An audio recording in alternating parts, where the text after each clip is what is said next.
Alright, well,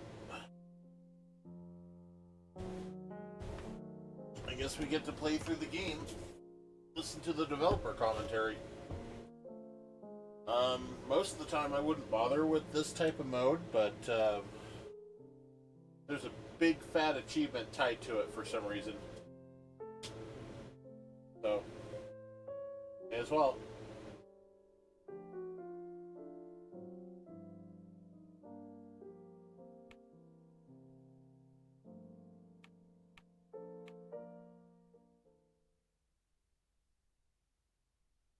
Hello, and welcome to the Superliminal Developer Commentary.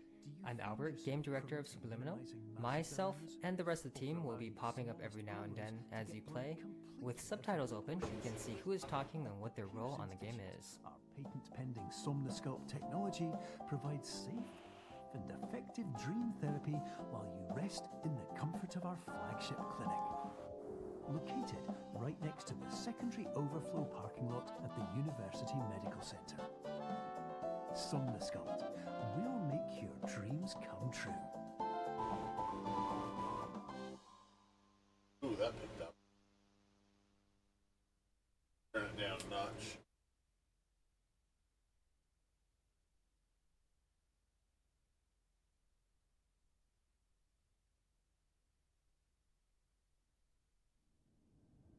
Hi, my name's Chris. I was the producer and designer on Superliminal. Hi, this is Will O'Neill, and I was the writer on Superliminal. Okay, so that very beginning of Superliminal is actually one of the last parts we finished. Throughout development, we created so many different introductions to the game. Not all of them were cutscenes, like that one, but we ended up feeling that that in-game video sequence offered a really smooth on-ramp that let us set the framework for what's to come. By keeping it grounded in the world, rather than just a video, we felt it to be a good way to get you situated in the game and aware of what's up. So, when I wrote the opening line of, "Are you filled with feelings of self-doubt?" at the beginning of the game, I was definitely envisioning a player immediately, unconsciously responding with yes. And of course, the purpose of that is to sort of pull you into the idea that you're not playing a character in the game, that it's you inside this experience. And of course, making it clear that the clinic itself is not necessarily the safest or most prestigious place to get treated creates an immediate tension, especially when the very first thing you do in the game is accidentally sign away all of your rights.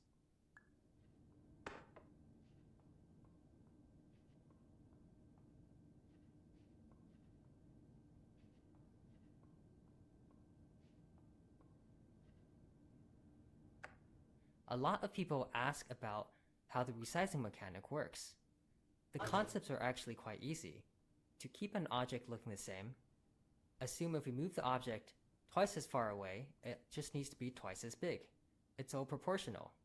Interestingly enough, this also works no matter what field of view you use. The hard part of this mechanic isn't the actual resizing. It's trying to figure out where the object needs to be. To do this, you need to test a weirdly shaped object with a weirdly shaped background, and trying to find the right ratio for the object to be big enough to not touch anything, while keeping everything accurate and optimized.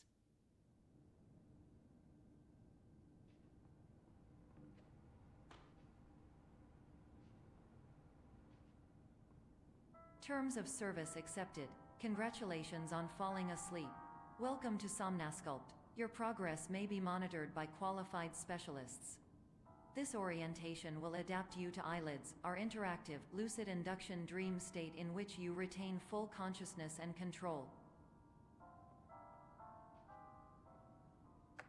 Hey, this is Matt. I did the music and sound. This very first jazz piece in the game is called I Wonder, and if it sounds at all familiar to you, that's because you just heard its melody and chord progression in the Somnosculpt TV jingle back at the start of the game, which I called Smooth Wonder.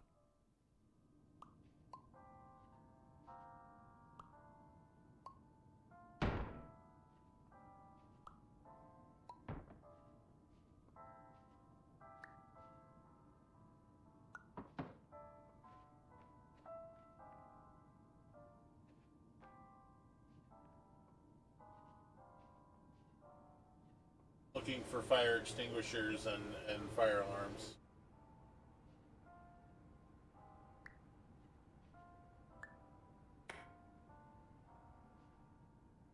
Wait, where'd it go? I've never seen that.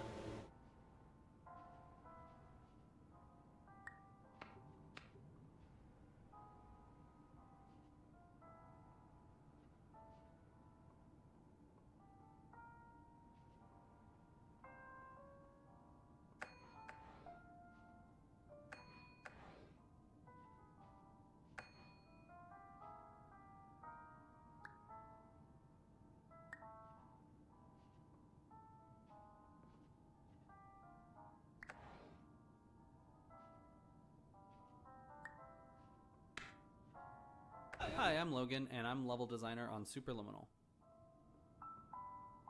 A difference with the main resizing mechanic in this game is how much freedom it gives the player. This puzzle is a good example. In most puzzle games, if you put an object on a button in this scenario, the object doesn't need to be moved anymore. The key to unlock the door removes the key from the problem space. But unfortunately, in our game, you can just turn around and grab the object from any distance away. Therefore, we've gotten good at adding barriers in many places so people won't carry an object through all puzzles forever. Okay.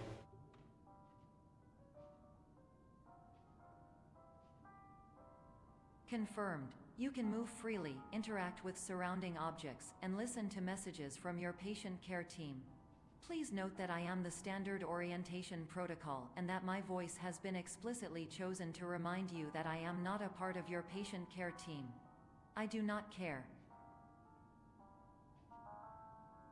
Hi, my name is Alex, and I performed gameplay programming on Superliminal.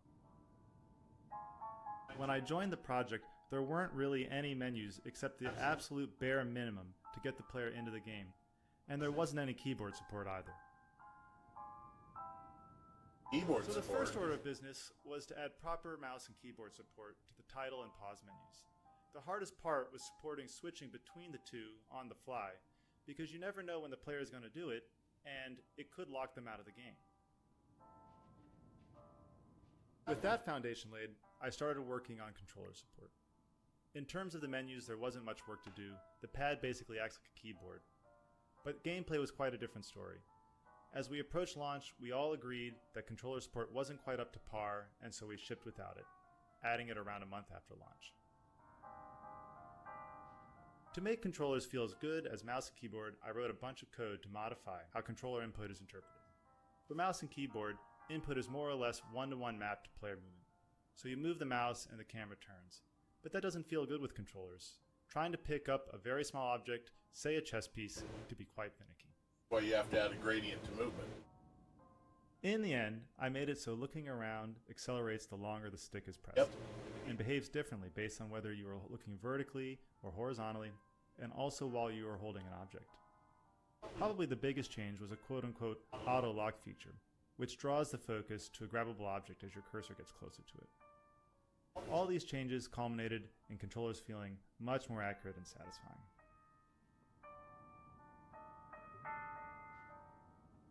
Yeah. I didn't notice anything wrong with the controls, really.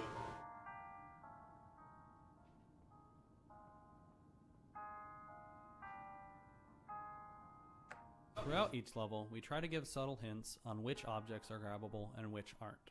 This is more of an introductory level, so it doesn't have a lot of objects. But you might notice that grabbable objects, in yellow, are complementary colors to the background colors of green and beige.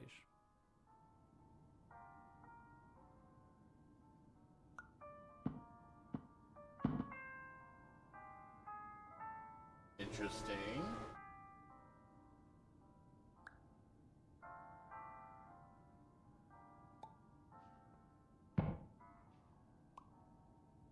Oh god.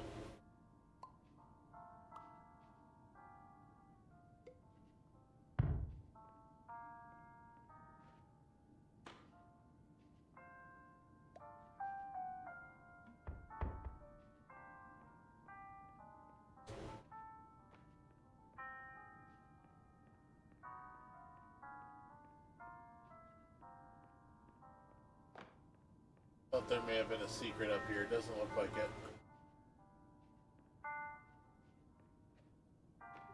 During eyelids, you will lose the ability to awaken suddenly due to realizing that this is a dream. Evidence: I have already informed you that this is a dream. You did not wake up. Please complete the remaining orientation activities. There's quite a bit of foreshadowing throughout this level. We wanted to hint at the mechanics that are going to come later in the game. For example, the projection, the clone, and the portal hallways later on. Little things like that feel like visual treats when you're playing this level, but serve as fun reminders when you play for a second time that we kind of told you the whole thing all along.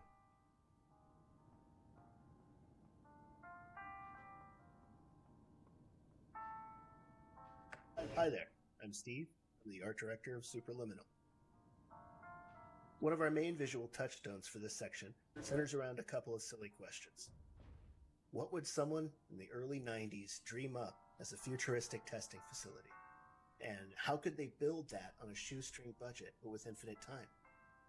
I feel like those two questions were ones we actually asked ourselves more than once during the process of making this game.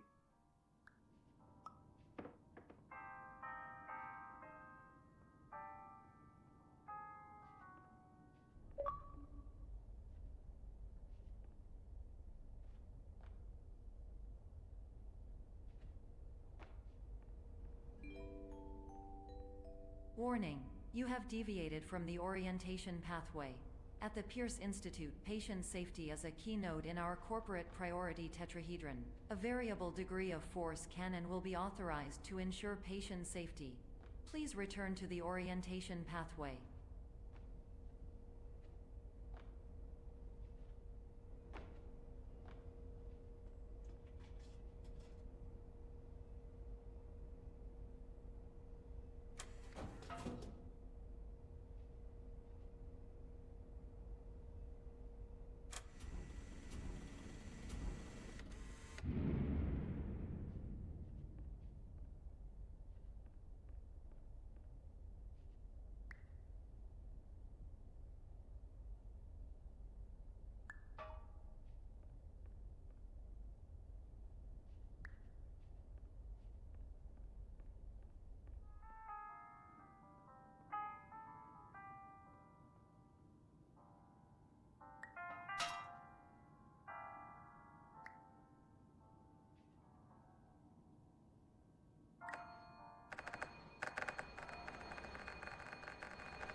When we were playtesting, we realized that players were getting tripped up on different aspects of the resize mechanic.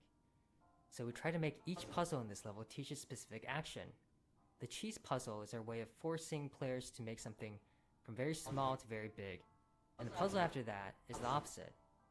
This broken window puzzle is to teach you how to make things small and fit through a hole, but at a distance, so you can't simply walk up to it.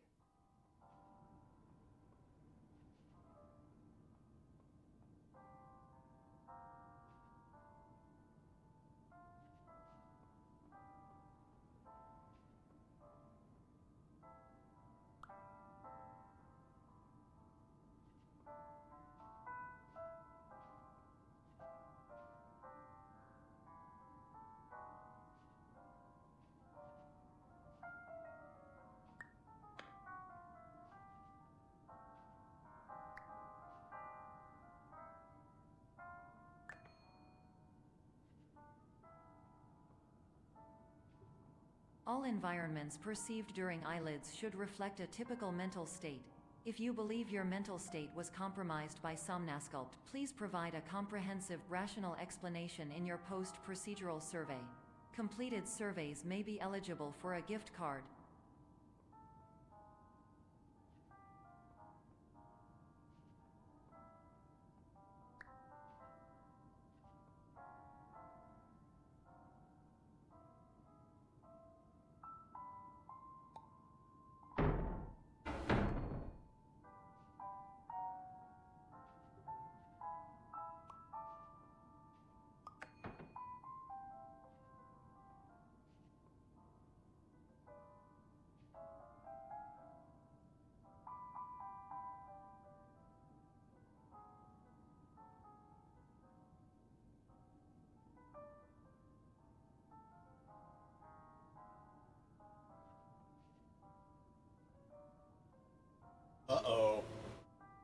Uh-oh.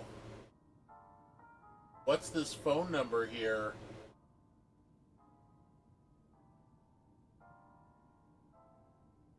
Oh. It's counting up. You still have to do 555 on that. 1, 2, 3, 4, 5, 6, 7, 8, 9, 0. The thing is that possibly an actual number. You have to do 555 in order for it to... Oh no. Oh no. I think I found something illegal in Superliminal.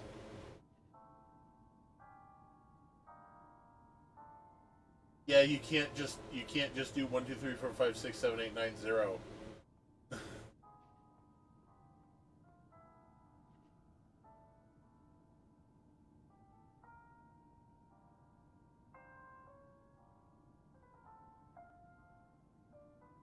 Video surveillance.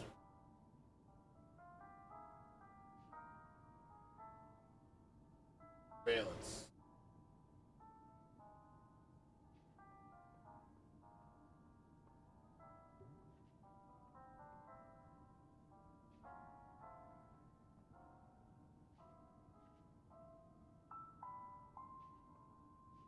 We had this looping hallway for a while, but it was very nondescript and players got confused on where they were and they would get turned around. So our artist Steve helped mock up some windows and landmarks so people can tell where they are.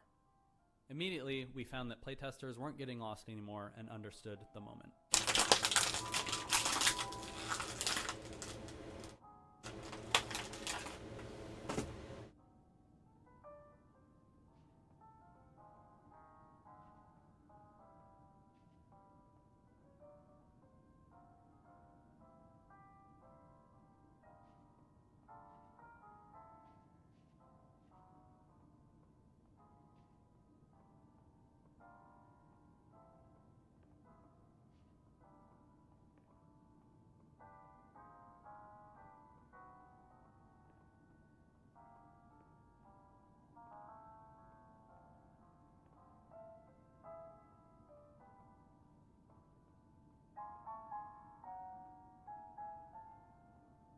Surveillance.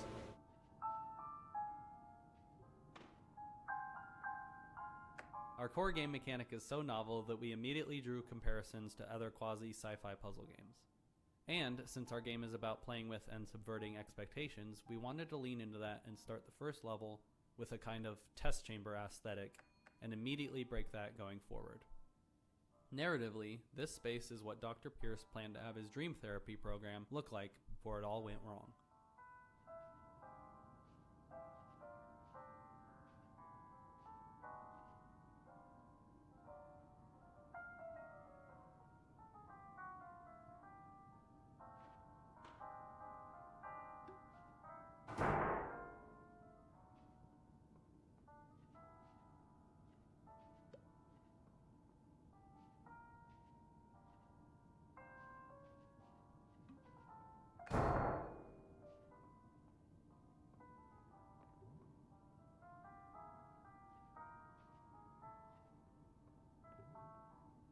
Wait.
Okay, so one switch controls one door.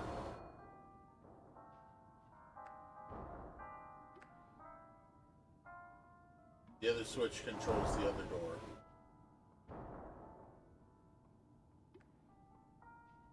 Now, if I could drag it without it writing itself, this would be easy.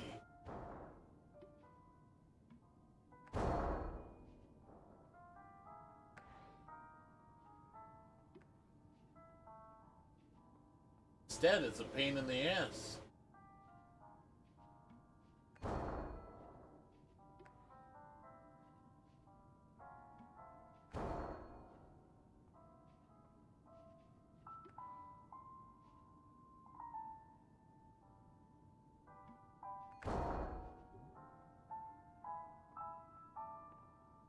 Please stand by for polite recognition on your completion of the Somnasculpt orientation.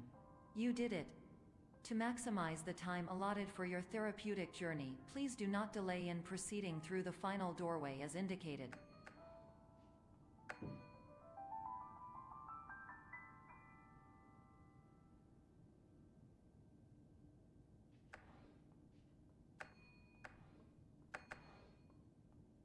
Bench in the system.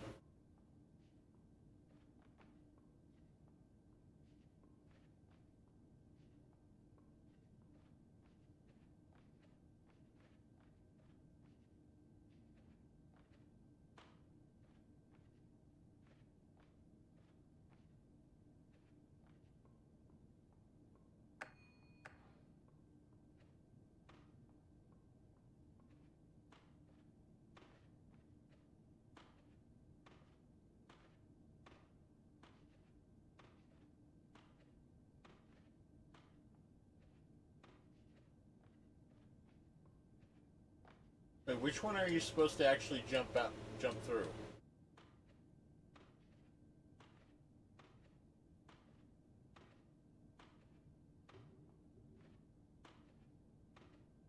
Okay, I've now pressed against all of the wall panels. Supposed to just turn back here? Yeah, this is a part that they could have used some more fine-tuning.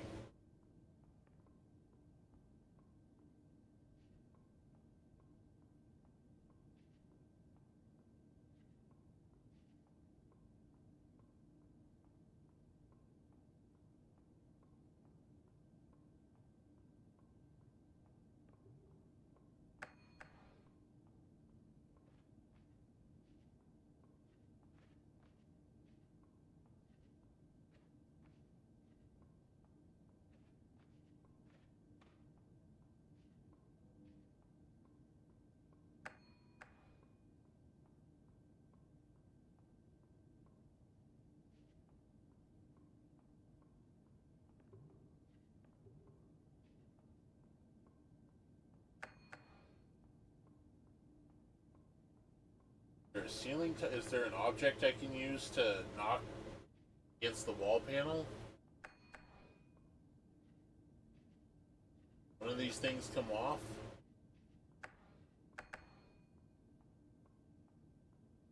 Sign?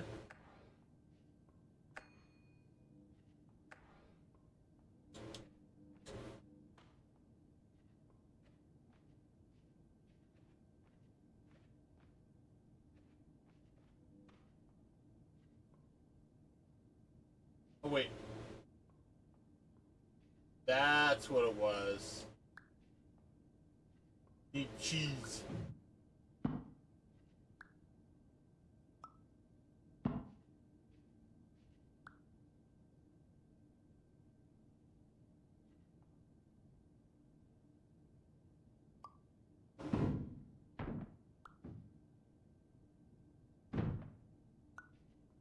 Okay.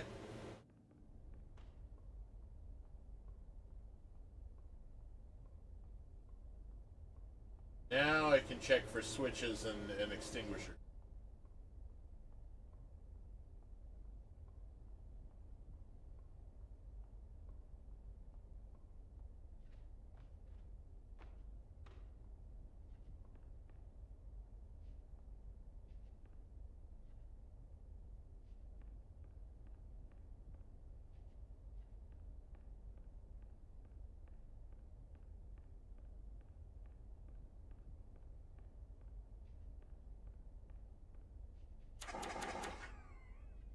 I never got the first things.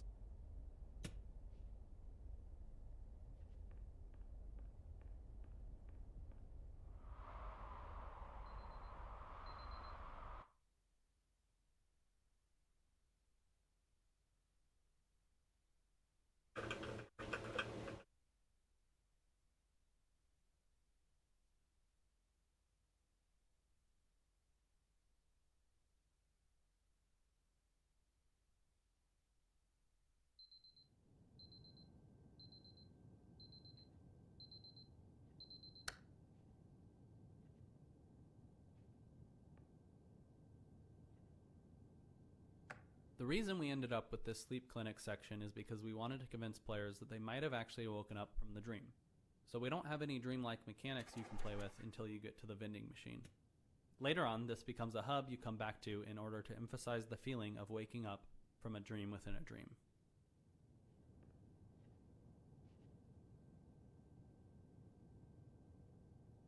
Wait, why are there 3 colors? What?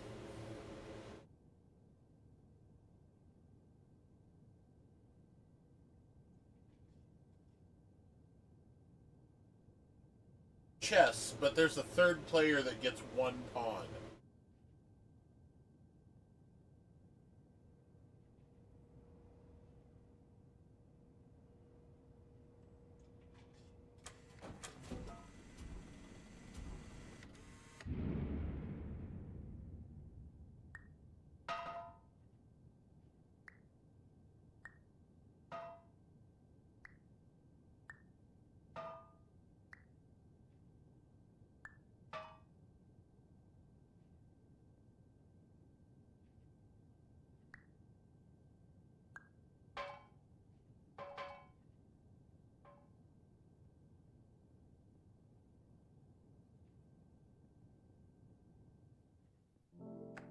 We want the first moment of people walking into this hallway to feel different from other first-person puzzle games. This hallway is designed to feel surprisingly warm, which helps make it feel a little bit surreal, and a little bit odd. Throughout the game, we're bouncing between these two feelings, the feelings of warmth and coldness.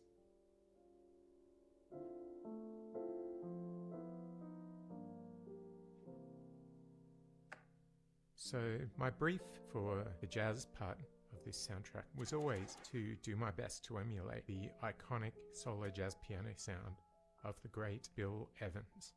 For that, I listened to an album called Alone. My process was to try to compose my own superliminal jazz standards. I fleshed out the first chorus and melody. Later on, I workshopped and recorded with my good friend John Reeves. And I'm so glad I did, because his piano skills are so much better than mine.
Not again.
The blueprints are one of the secrets that we added to the game, and if you find them all, you'll unlock a special secret.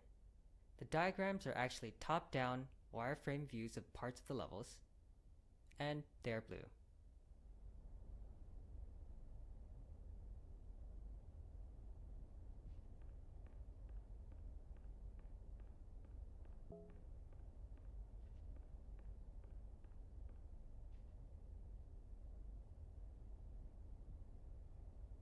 Arrgh, I'm a pirate.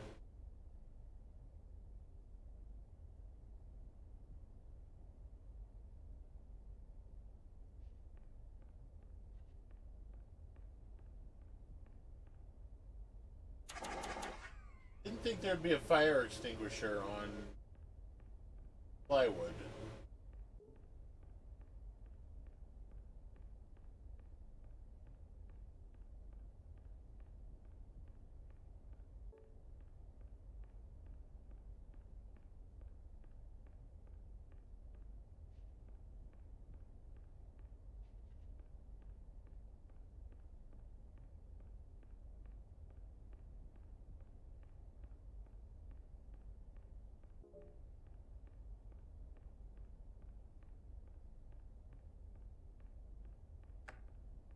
Hello, my name is Dr. Glenn Pierce, and I'd like to talk to you about being special. So special, in fact, that we have no idea where you are. But not to worry, we're working on it. Here's where I started pulling them.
it's a projector.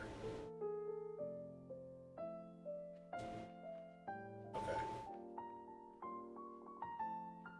Right. Got to do the table first.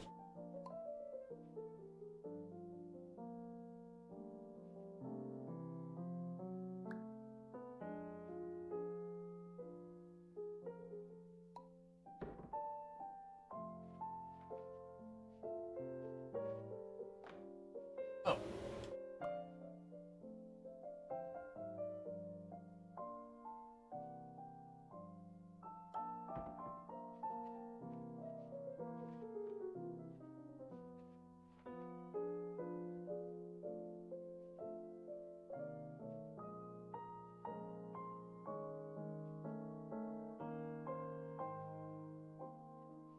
Hi, my name is Ryan, and I was the principal artist on Superliminal.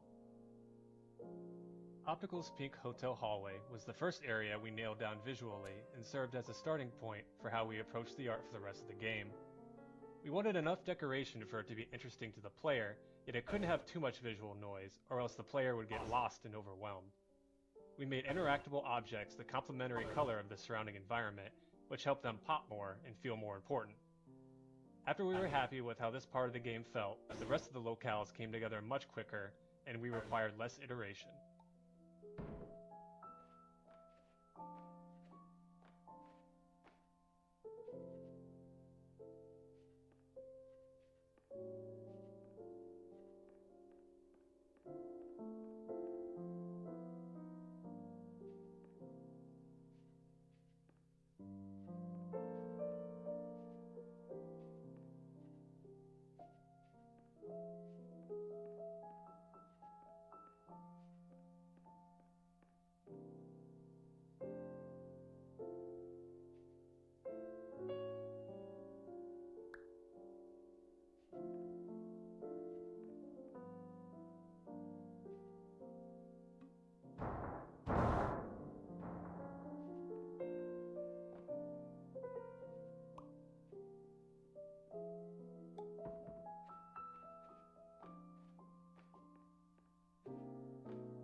Wait a second.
There has to be a way to get up there.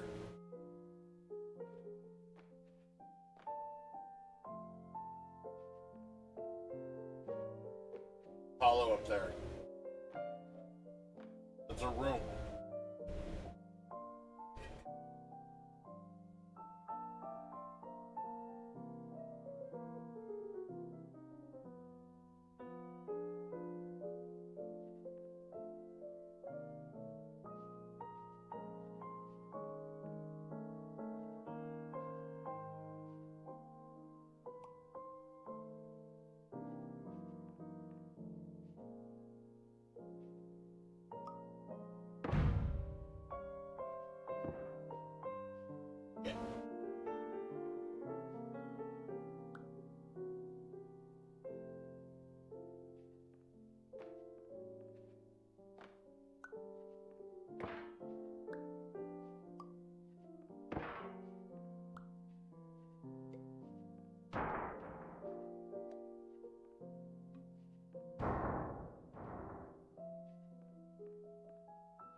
Fuck.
Bitch.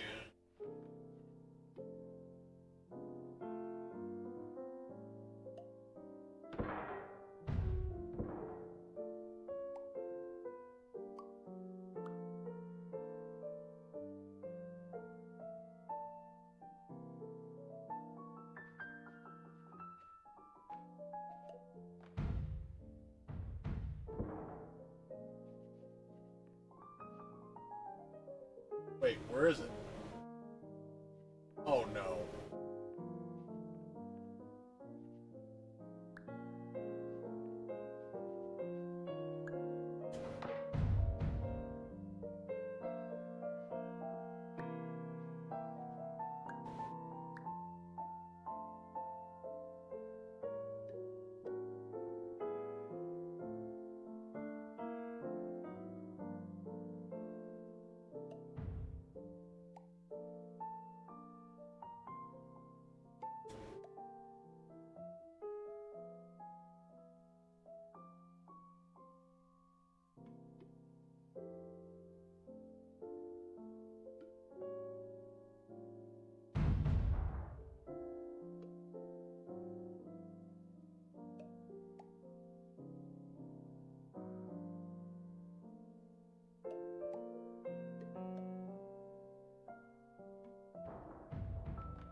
It's not a room.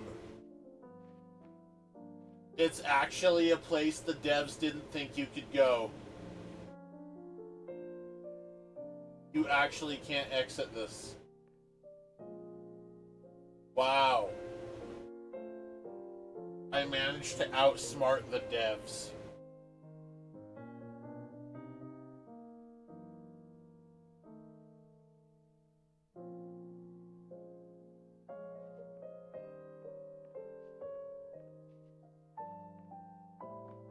Wow.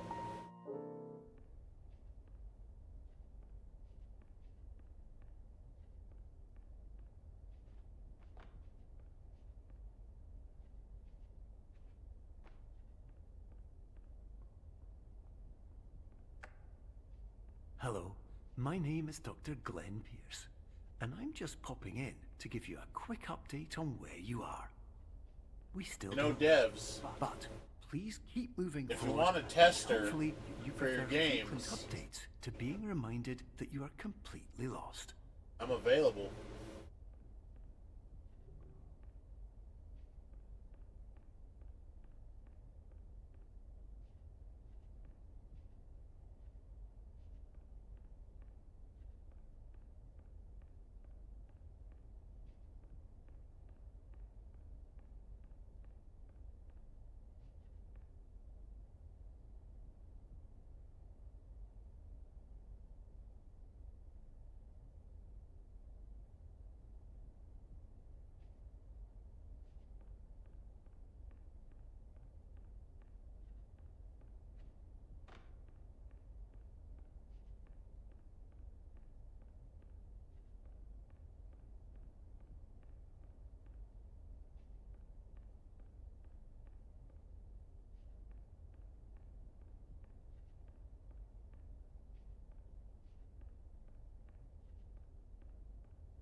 There we go.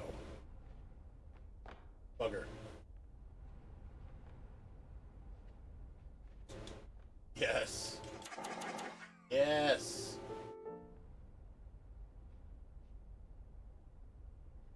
That's already pulled. Okay.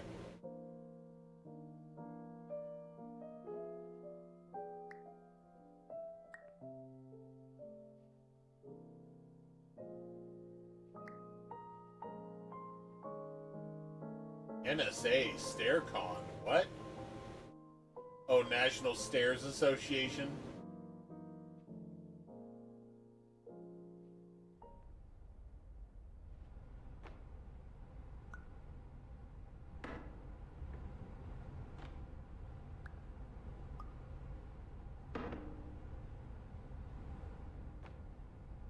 Wait a minute.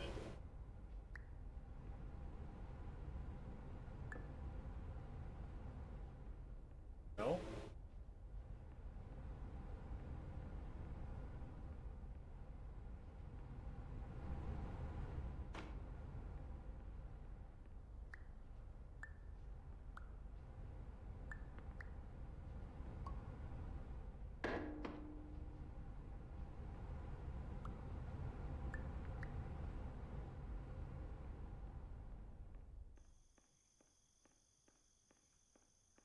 Wait.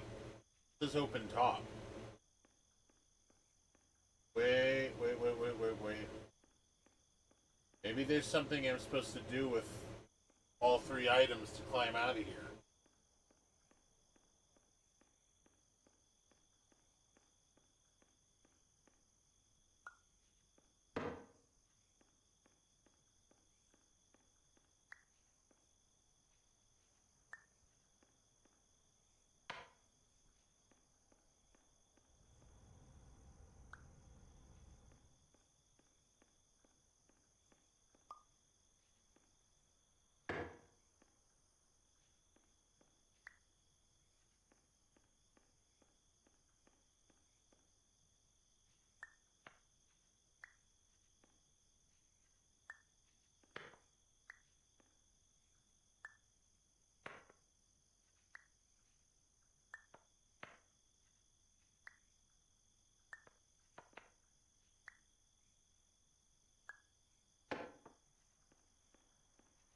A little too tall.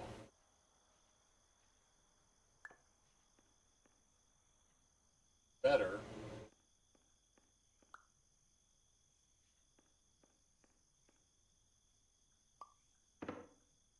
We'll see.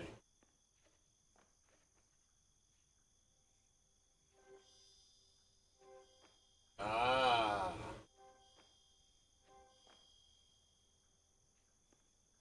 Ah.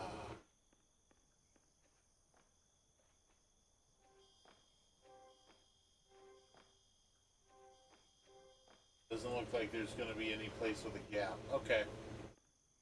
So they just let you have this dice in that room for no reason? Why do I feel like there's something else here?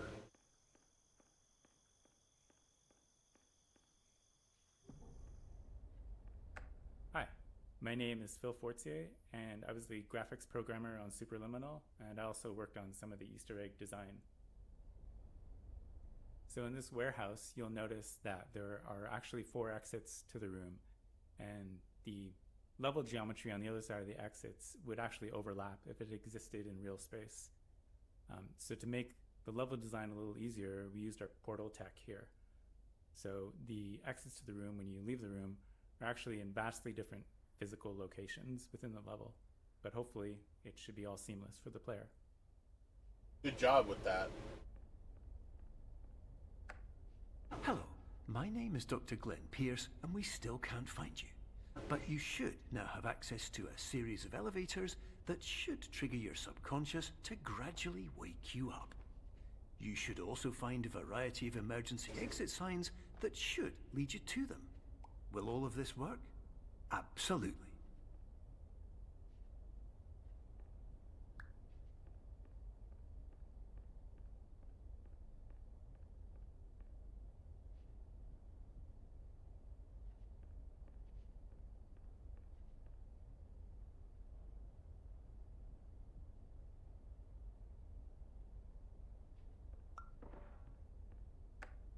Before you grab the moon in the next room, please notice that it looks quite far away. An interesting fact is that it actually isn't that far at all. But because the moon's position is moving with your position, it seems to be infinitely far away.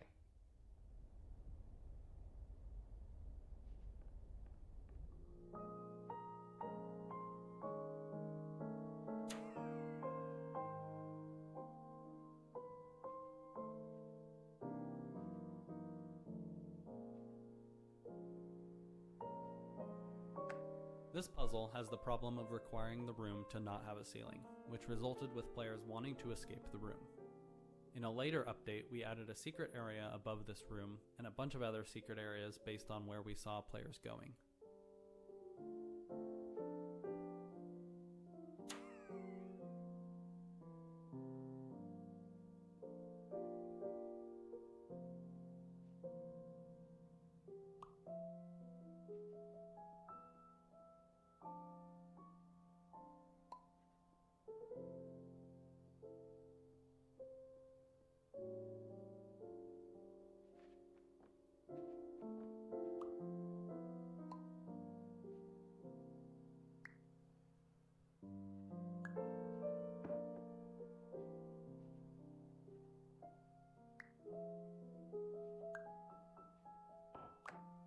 Hello, my name is Dr. Glenn Pierce.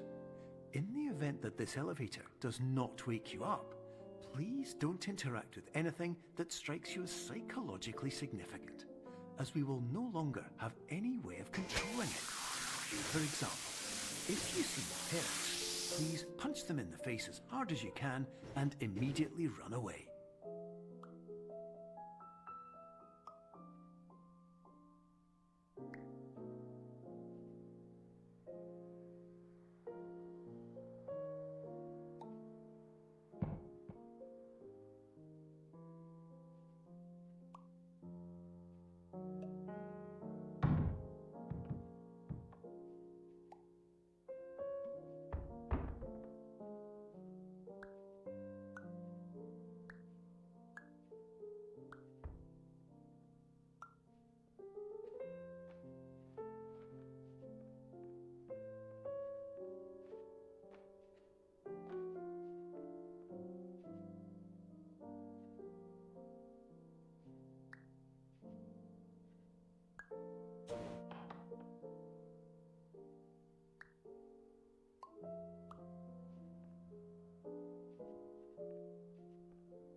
Christ.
No alarms or extinguishers.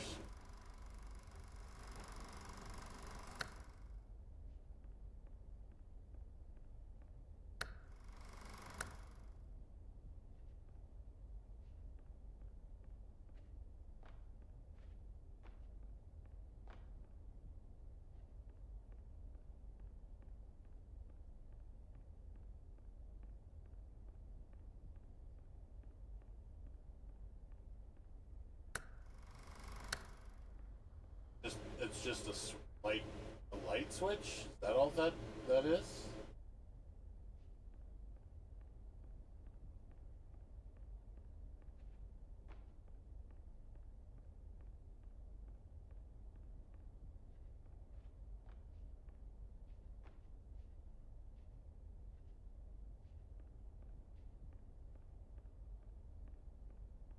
Okay.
Why is it getting darker? Oh, larger object, more shade.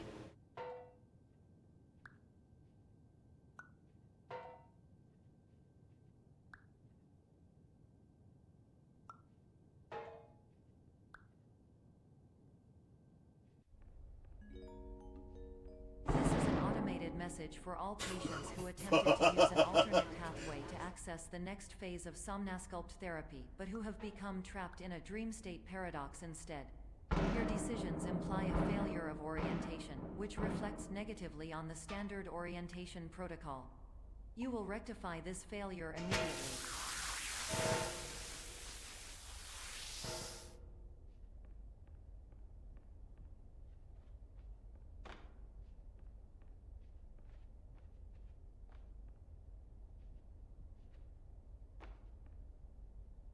Wait, am I supposed to somehow bring the dice here?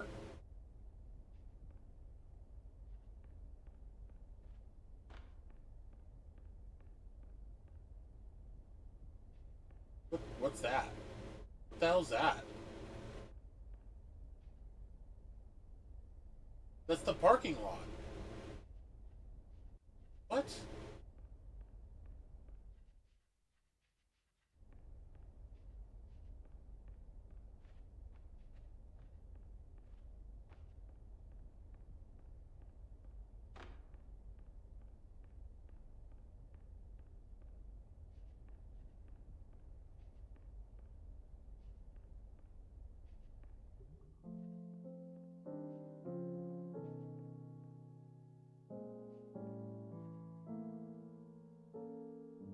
Bizarreness. Oh no, it just means that there's a dice further ahead.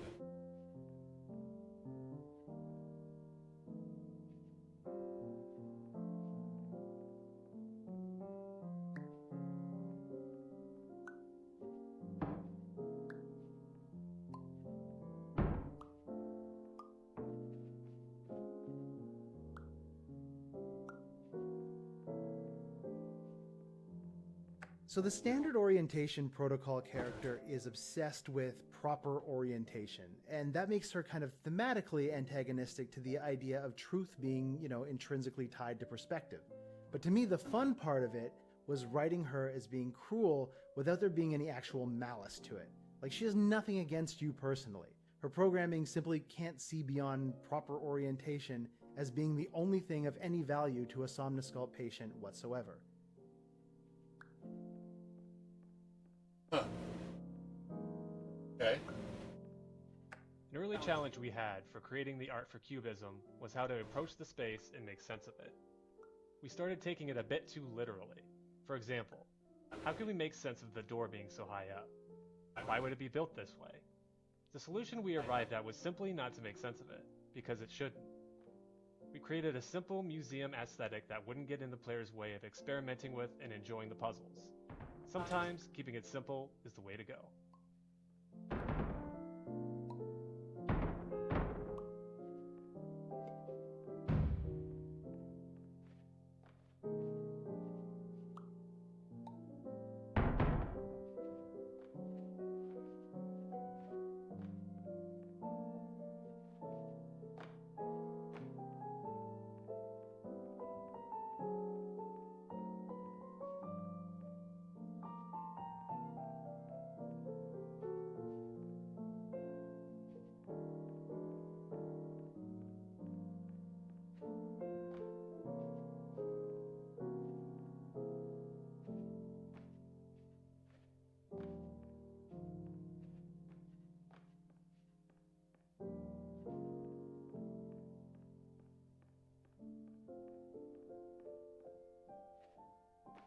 Wait. Did the devs not foresee the player getting into this spot?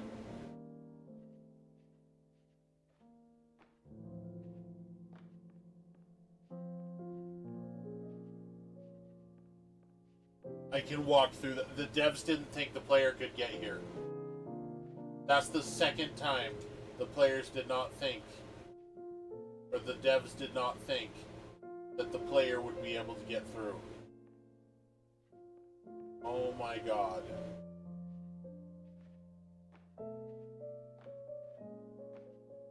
I can't jump over.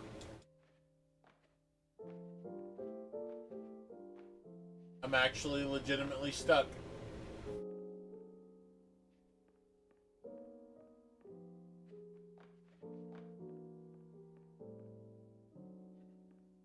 Wow.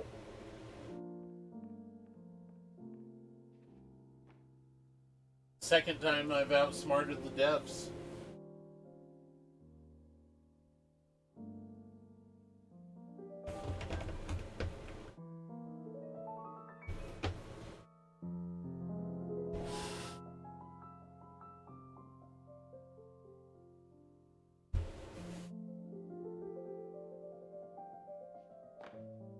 I wonder if I did this on, like, my first playthrough.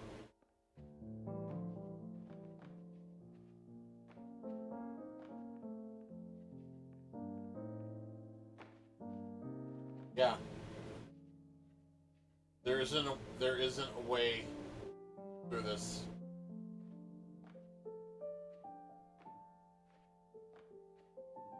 That wasn't like an exit sign just sitting on there. There'd be the potential for me to get back over. But even if it was, I could still potentially lose it. So by grabbing it while I was on the other side, there should be a way to, like, I don't know, like hit a button and slide this like 2 feet that way.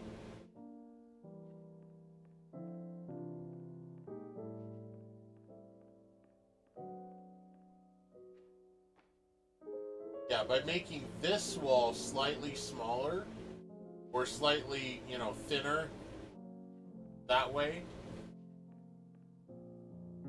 Hit a button and you roll this 2 feet, boom, the player can walk out of it. But I have to reset the checkpoint.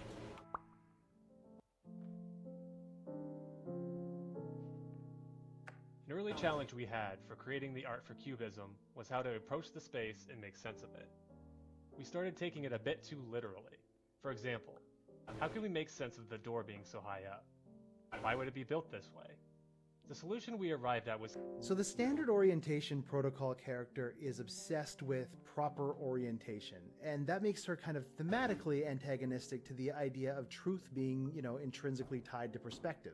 But to me, the fun part of it was writing her as being cruel without there being any actual malice to it. Like, she has nothing against you personally. Her programming simply can't see beyond proper orientation as being the only thing of any value to a Somnosculpt patient whatsoever.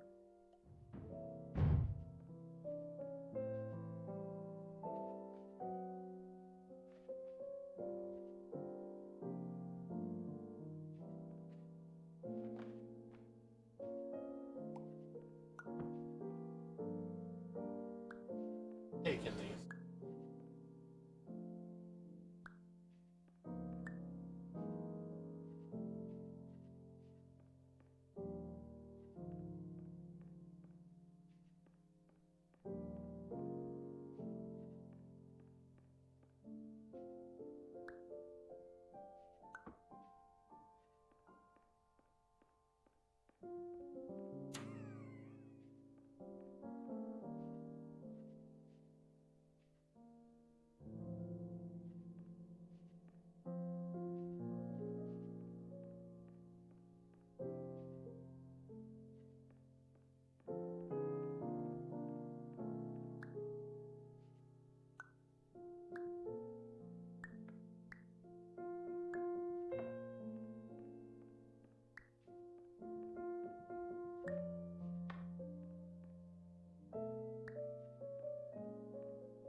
chess piece. Huh?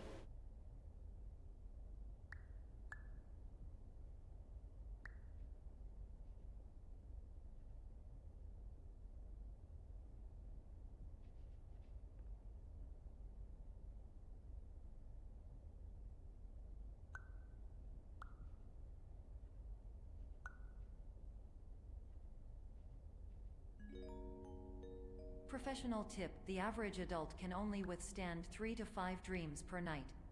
Once this threshold is eclipsed by entering more dreams, your mind will suffer an explosive mental overload, reorienting you for the emergency exit protocol. Please subject yourself to explosive mental overload. Between the colorful dream spaces, we have these, what we call back areas. These back areas serve as the backdrop to everything. They are where the dream spaces are built, and also the service hallways in between them. We wanted to give them a colder, darker feel to contrast with other spaces in the game. But we also wanted to keep a man-made feel, as if people were just here moving things, creating these spaces, doing work a second before you arrived. Yeah, it reminded me a little of Charlie Kaufman's Synecdoche, New York. That idea of building a world inside of another world.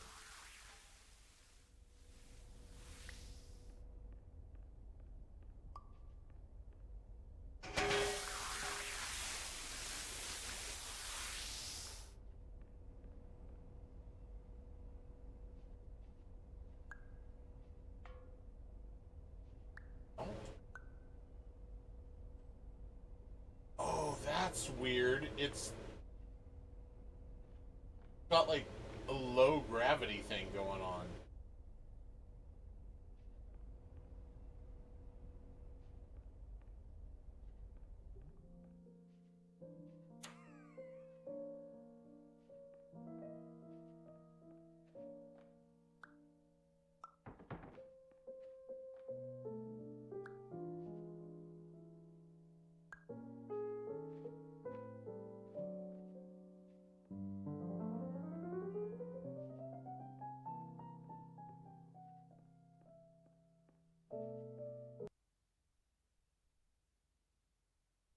Stream died. Alright. Shutting down stream. Close browser. Close browser.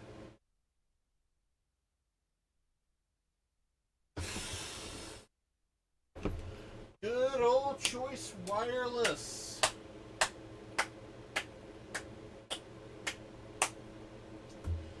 Zero bit per second, or 0 kilobit per second upload speed.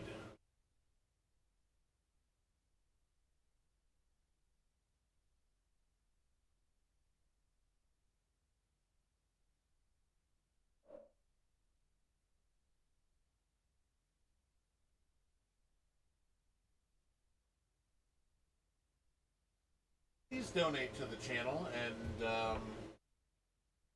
help me improve my channel and potentially help me build myself up to the point to where I can go somewhere where internet doesn't shit the bed every single night, multiple times every single night.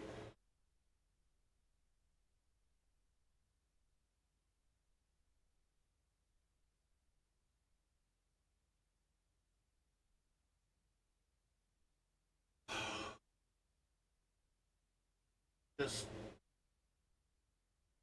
wow.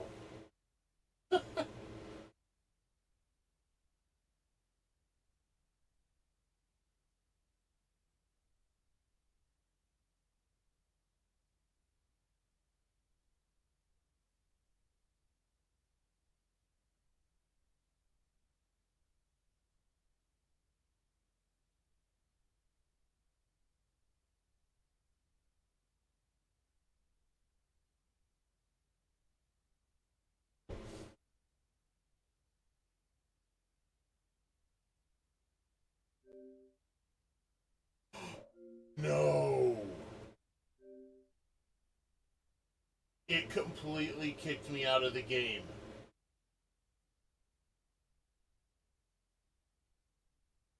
God damn it, Choice Wireless. They've actually caused. They have actually caused me a damage. Loss of progress.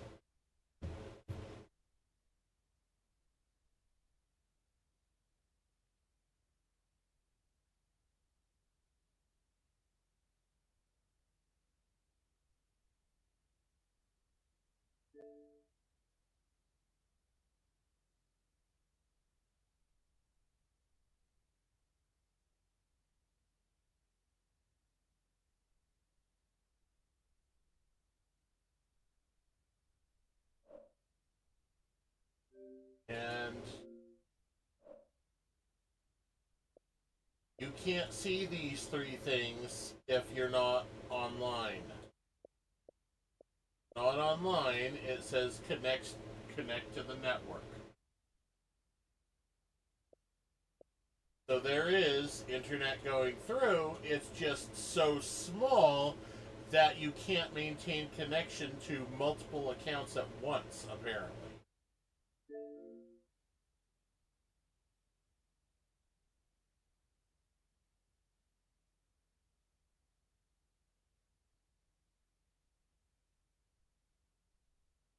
Choice Wireless really is a disgustingly bad ISP.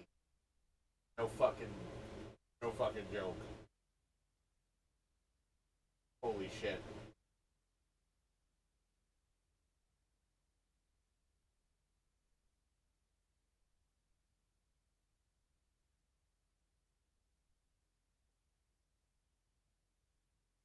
Well, I guess I'll do a round of Jewel 2 while I wait. For the internet to unfuck itself enough, or just enough so that I can maintain connection to Microsoft servers.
Okay, I detected that,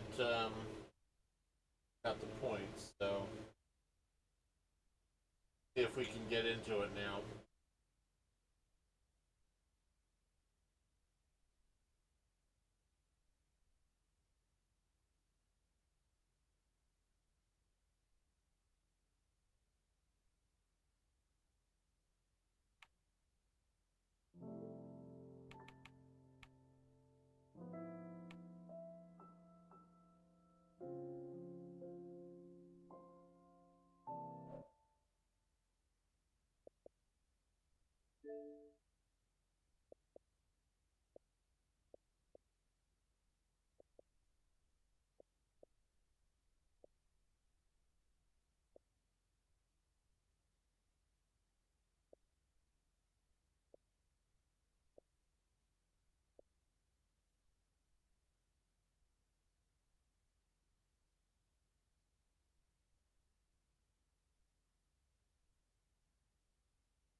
Oh, it's just finish the game. It doesn't say play through the entire game.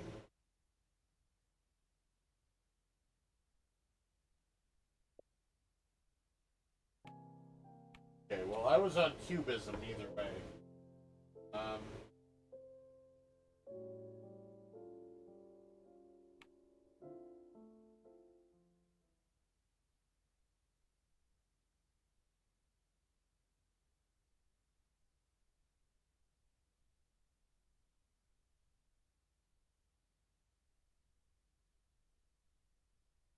Hello, and welcome to the Superliminal Developer Commentary.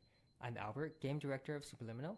Myself and the rest of the team will be popping up every now and then as you play. With subtitles open, you can see who is talking and what their role on the game is.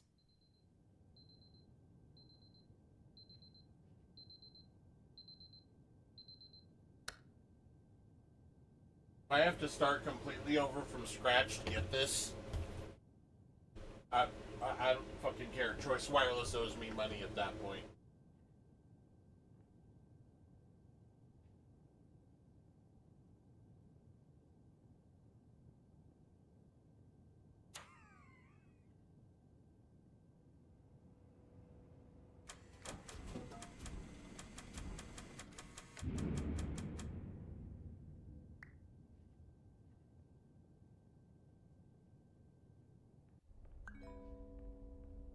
This is an automated message for all patients who attempted to use an alternate pathway to access the next phase of Somnasculpt therapy, but who have become trapped in a dream state paradox instead. Your decisions imply a failure of orientation, which reflects negatively on the standard orientation protocol. You will rectify this failure immediately.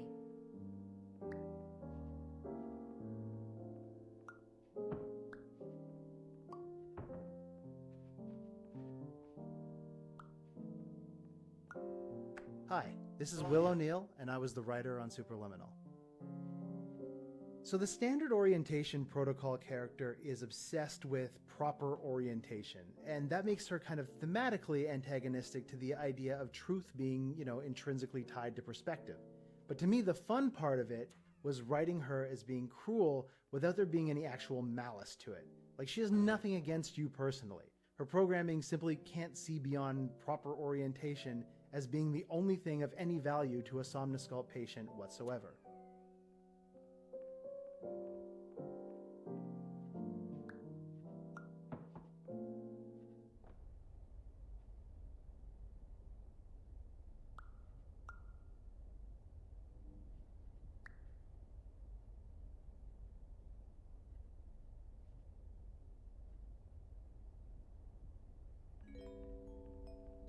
Professional tip: the average adult can only withstand 3 to Hi, 5 my name's dreams per Chris. night. I was the producer and designer on Superliminal. By entering more dreams, your mind will suffer. Between the colorful dream spaces, we have these, what we call back areas. These back areas serve as the backdrop to everything. They are where the dream spaces are built, and also the service hallways in between them. We wanted to give them a colder, darker feel to contrast with other spaces in the game. But we also wanted to keep a man-made feel, as if people were just here moving things, creating these spaces, doing work a second before you arrived. Yeah, it reminded me a little of Charlie Kaufman's Synecdoche, New York, that idea of building a world inside of another world.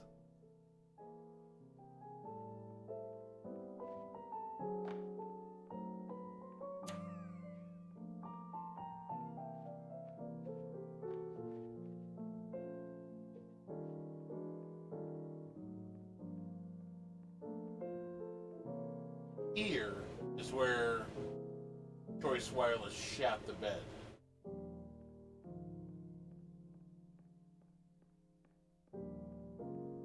Hi there, I'm Steve. I'm the art director of Superliminal. Originally, we had little plaques indicating exhibits within the museum, but we felt it was a little bit too on the nose, so to speak. You are the main exhibit, so I imagine the players wandering around a game with an exhibit plaque hanging around their necks.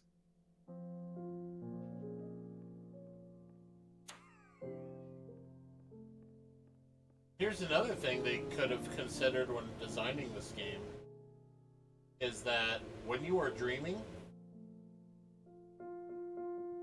if you read something and then you try to read it again, it's not the same. Your brain constantly shifts written words in your dreams.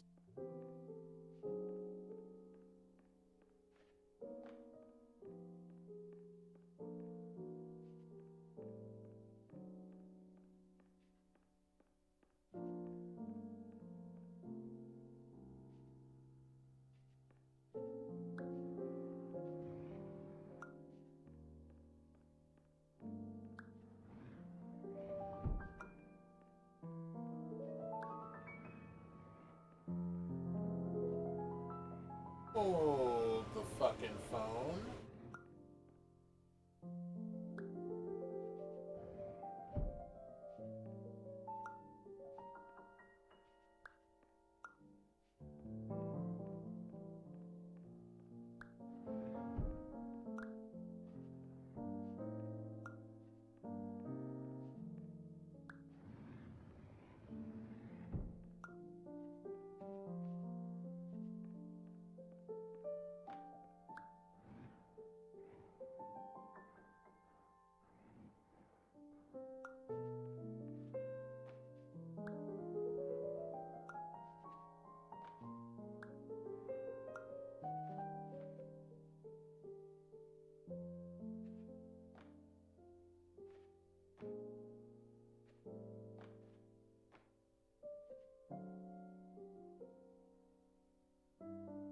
Nothing else? That?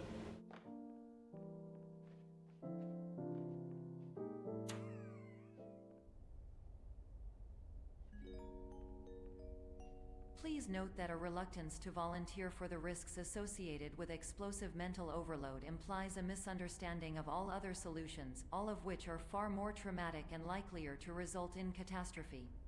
I am not capable of suboptimal suggestions. Please exit this dream as soon as possible.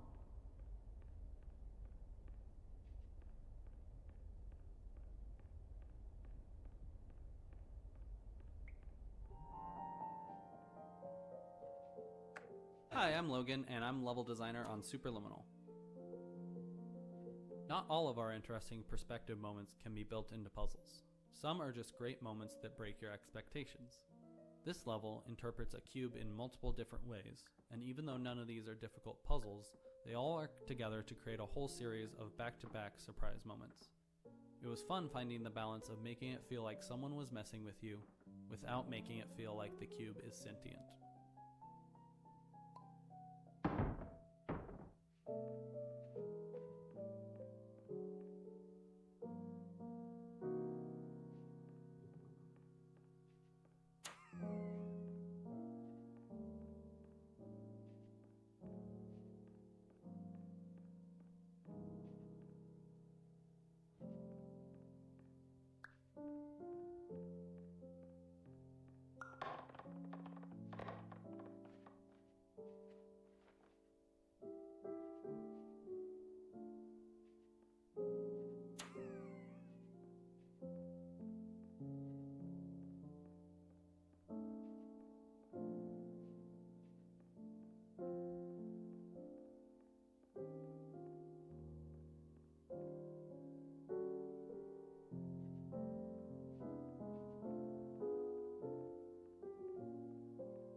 there's something hidden up there at the very top that you can only get by making a stack of these things.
Not tall enough.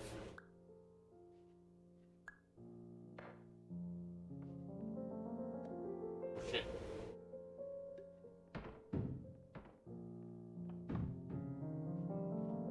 Okay.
Okay, there's nothing up here. Had to be sure.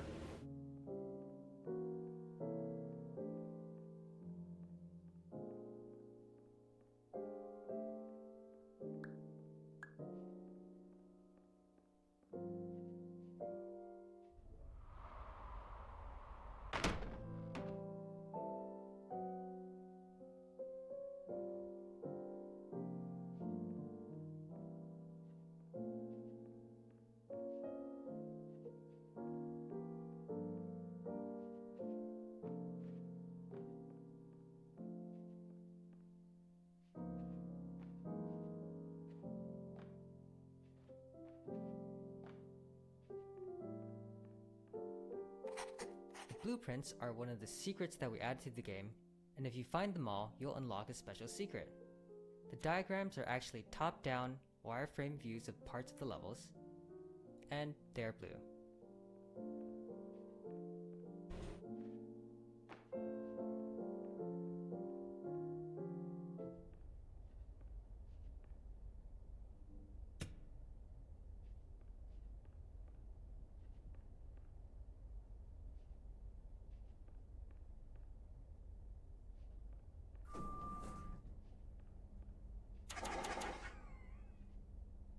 Should be getting close to both of them. I've activated a lot of the alarms and extinguishers.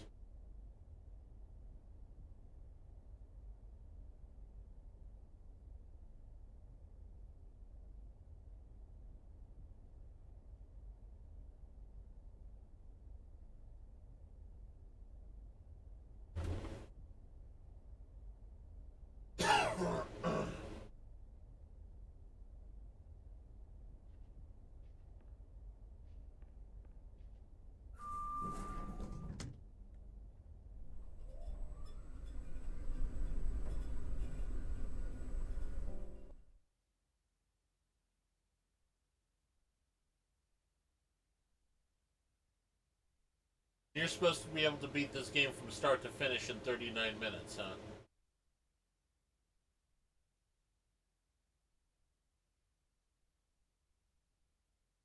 Or 35 minutes.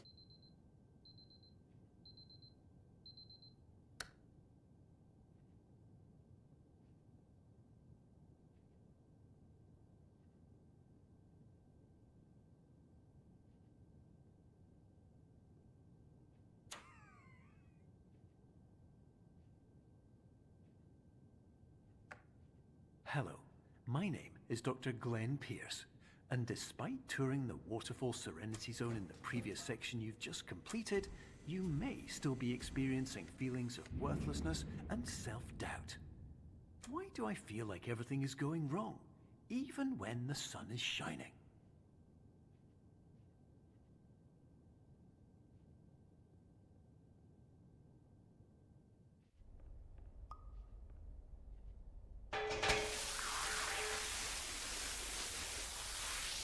This level came about because we explored the idea of the game being an anthology of different stories, one story for each level.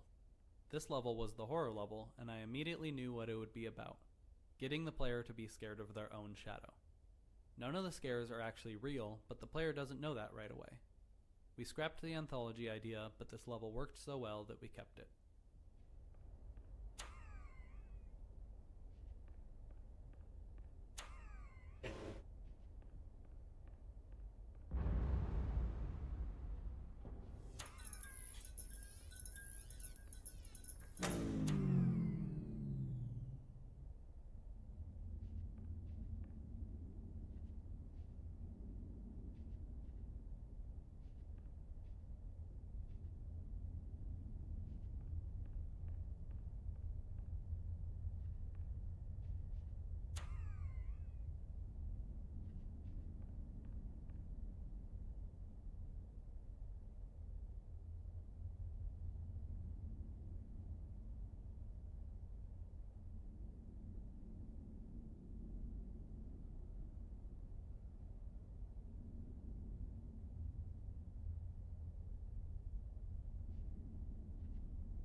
Can't see the fucking extinguishers.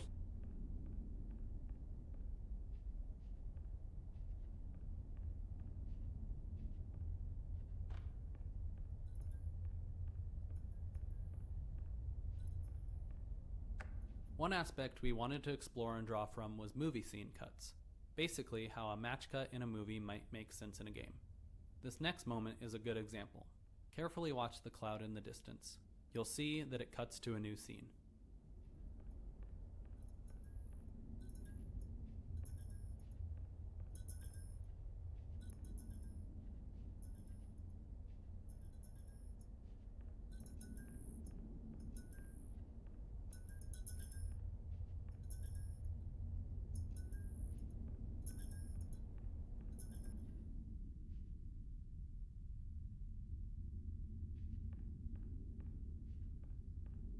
It cuts to a new scene because I've been teleported.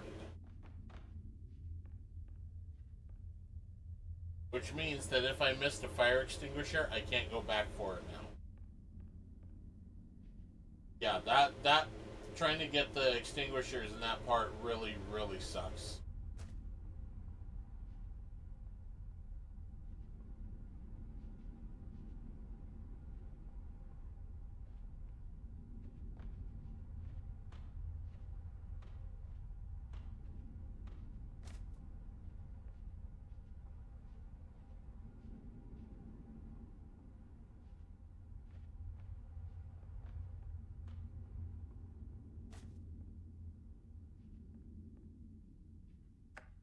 Boo.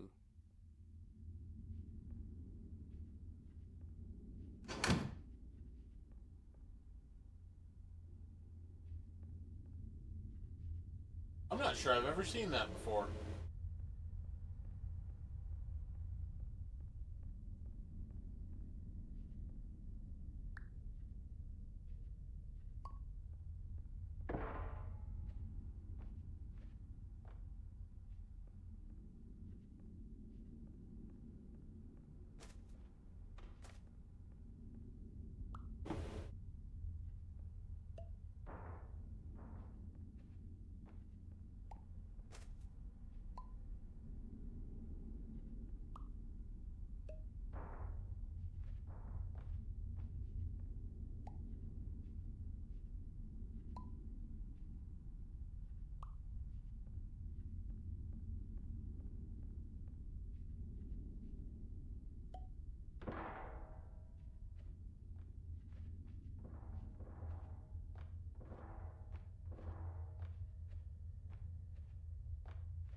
Good jump. Yeah, press jump, fall anyway. Yeah.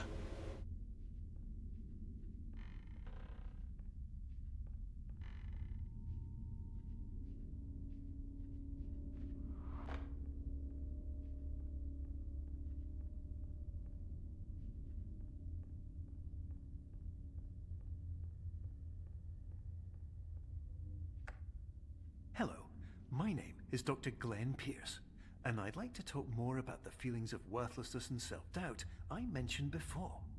You feel this way because you want the kind of happy life you see all around you, the kind you know everyone else is enjoying. And that's exactly why we're here to help.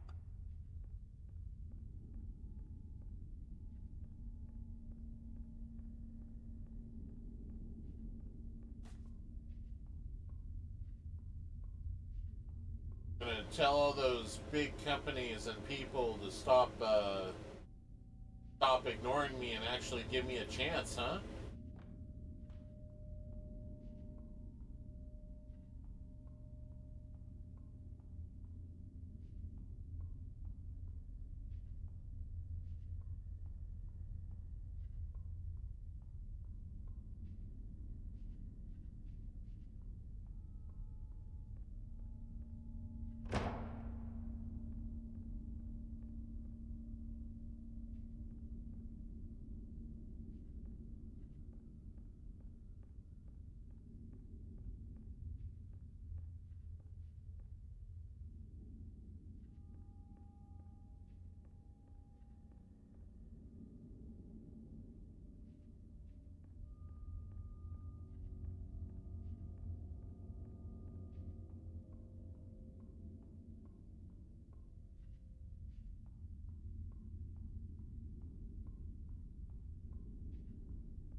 Warning.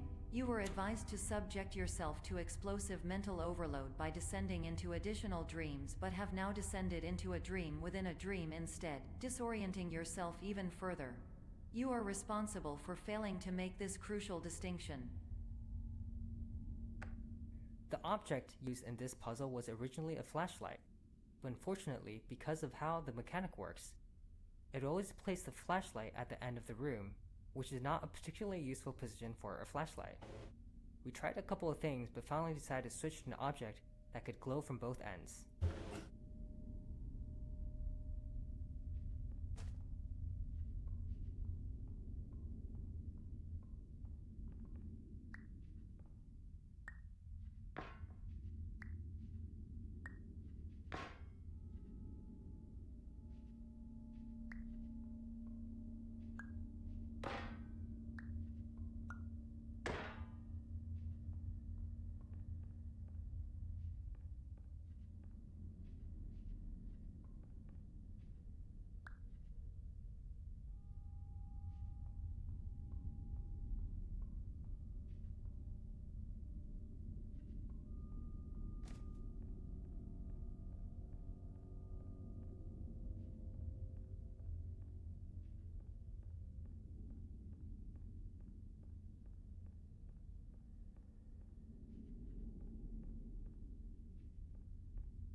much to me.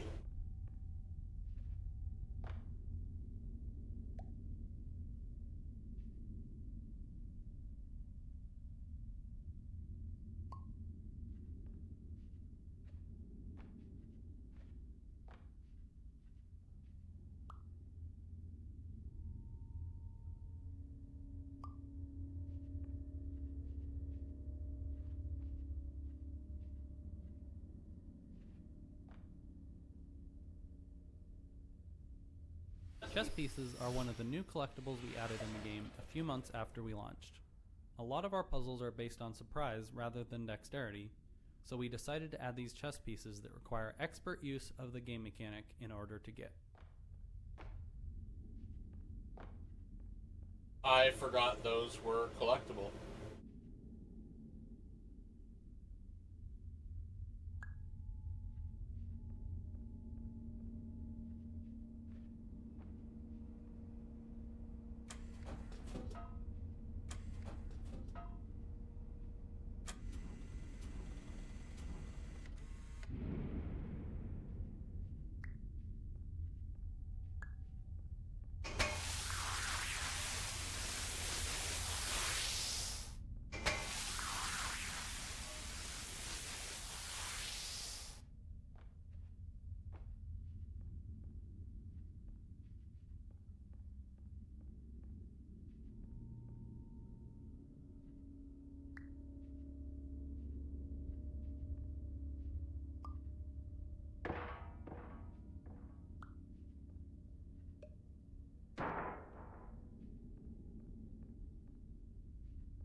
Did you know that unintentional multi-dream layering occurs in less than 1% of patients? This correlates strongly with the 99% of patients who are able to follow simple instructions from the standard orientation protocol.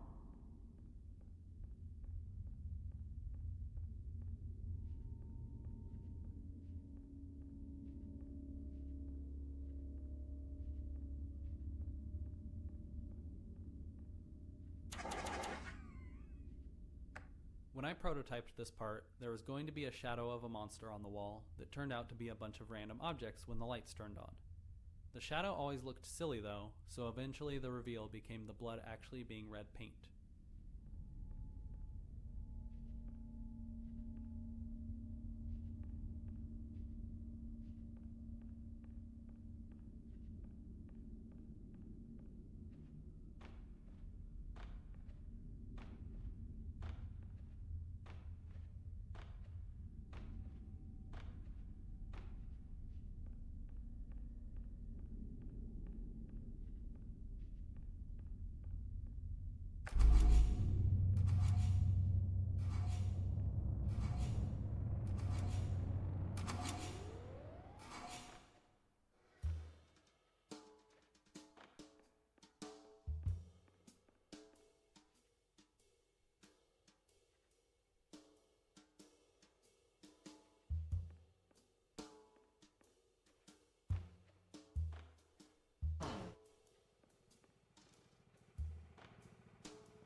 Lots of bodies.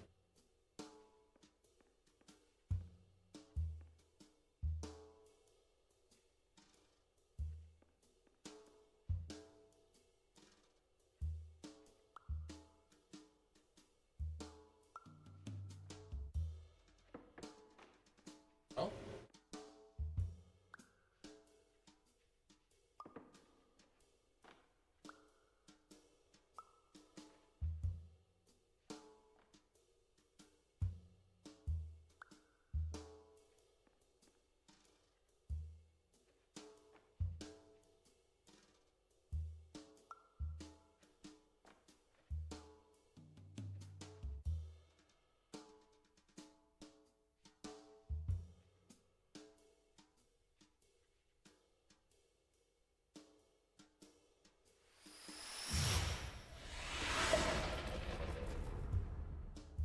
Oh.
It was just the one window that had the chess piece, I guess. Yeah.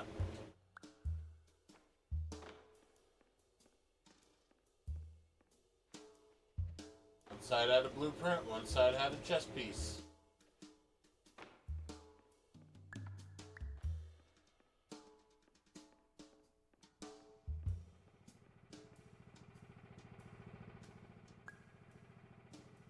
Hi, my name is Ryan, and I was the principal artist on Superliminal. This room was one of the biggest technical challenges we had in the game. Originally, this was one huge room, but turning our dynamic lights all on abruptly killed the frame rate, so we ended up chopping the room into smaller areas so we could hide and unhide objects from the player's view once the lights turned back on. This would lessen the amount of objects getting hit by lights at the given time, thus saving on performance. Yeah, I remember Phil even tried teleporting the player to a completely new room, but that change-up was a bit too visually obvious, and we eventually realized that chopping up the room was the answer.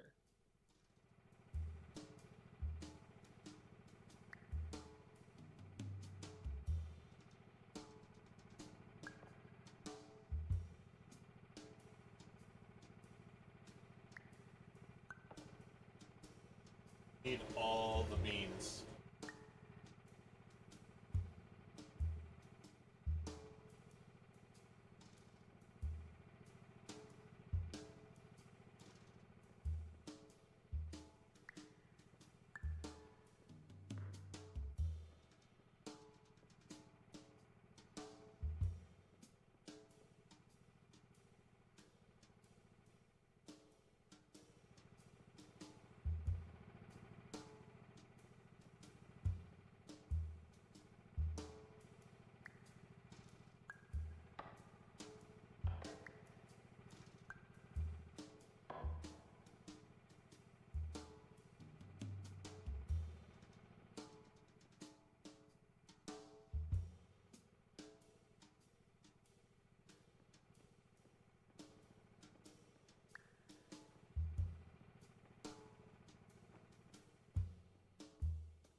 What is that?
Okay.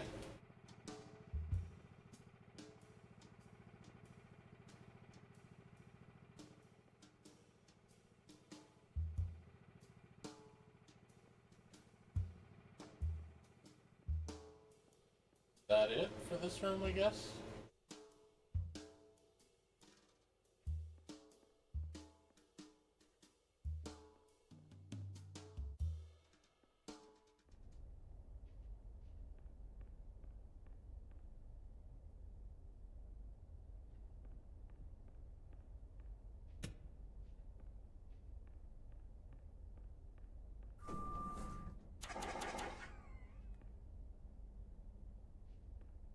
How much you want to bet this room needs beans?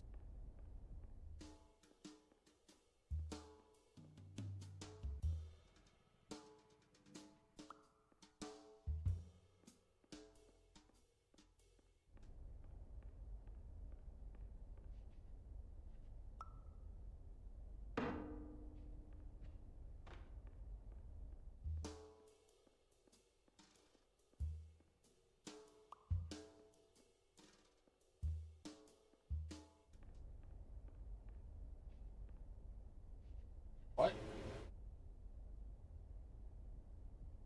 Wait, what?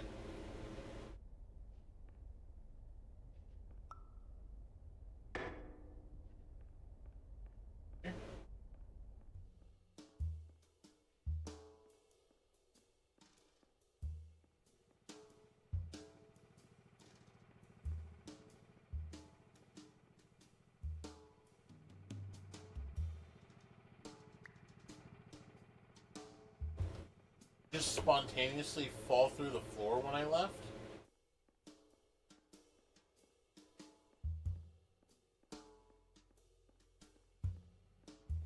Well, that's beans. That's beans.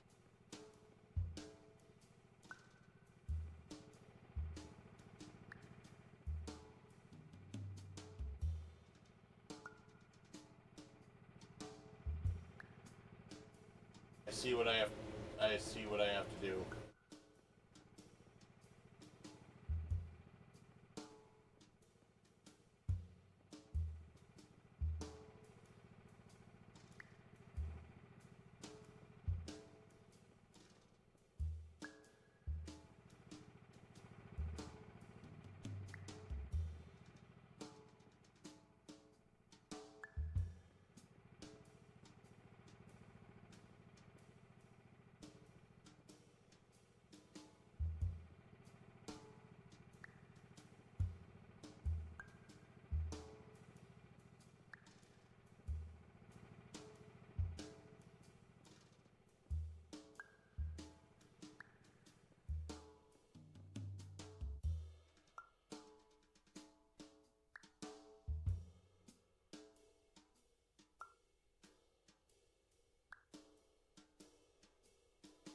Can't go too far away from them, otherwise they respawn.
Bakey beans.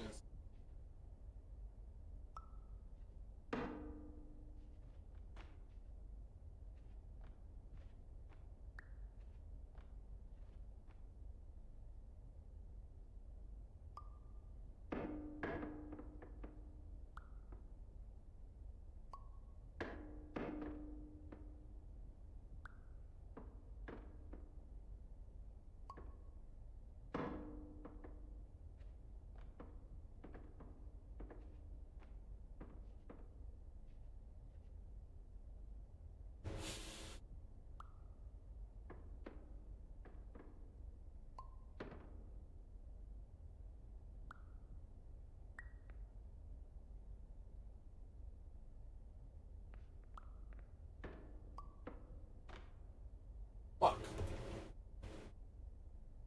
It slid off my beans.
I did press jump. As to why I didn't jump, I do not know.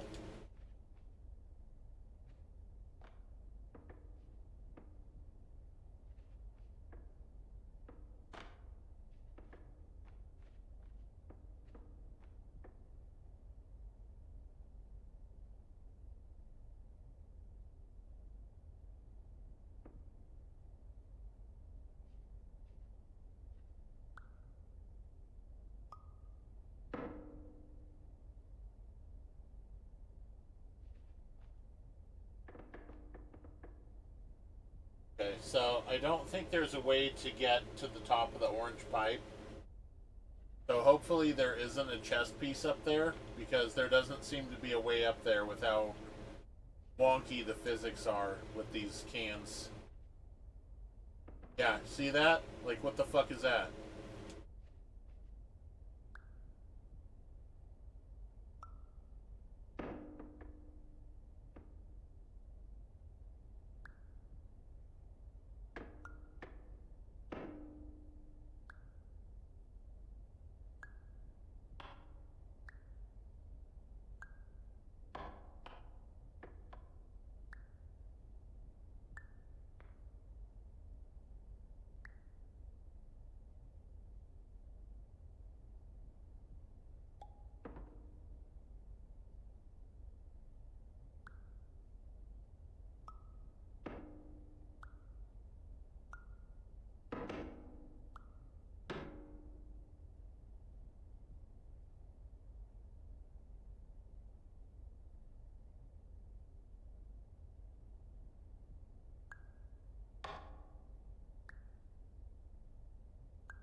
Fuck.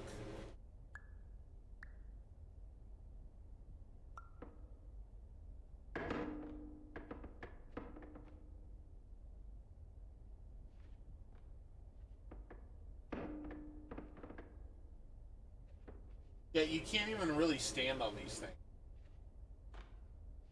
There can't be one up there. There's no fucking way. No, not without them being more stable.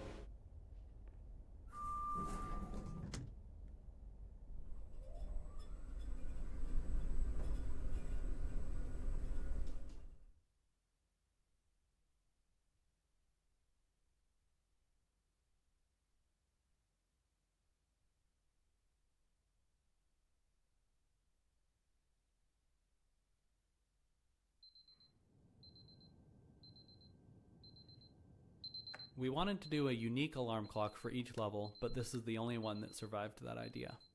We wanted to do a unique alarm clock for each level, but this is the only one that survived that idea.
Okay, so I can't open this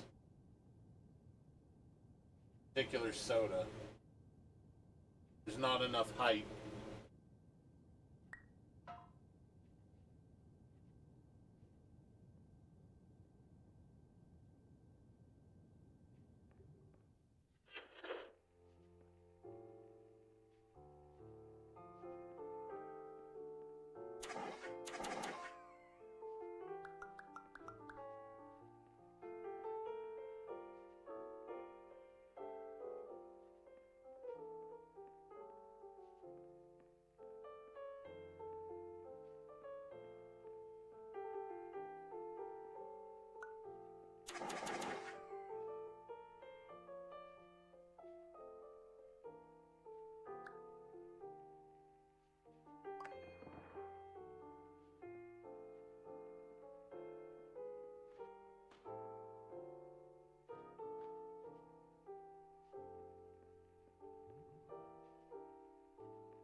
part of breaking expectations is changing your definition of an object.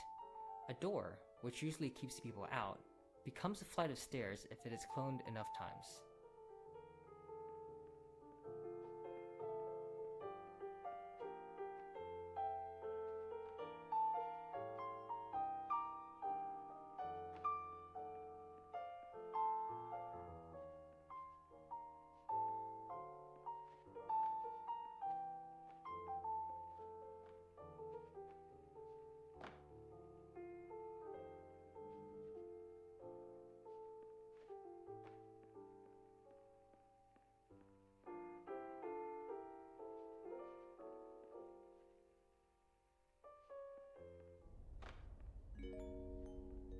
Attention! Dr. Pierce requires you to note the following risks of dream overexposure. Significant memory loss, both quantitative and qualitative. Hallucinations of dreaded or annoying objects. Unrealistic beliefs about the lengths of hallways. And other side effects which have not yet been discovered or which cannot be understood.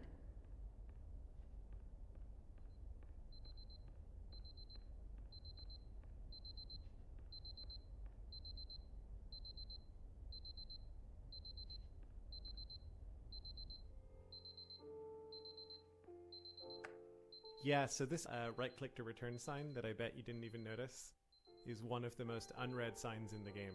It comes up later, and it's also one of the most unread signs in the game there too.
believe that that's the one where you're like supposed to break the floor.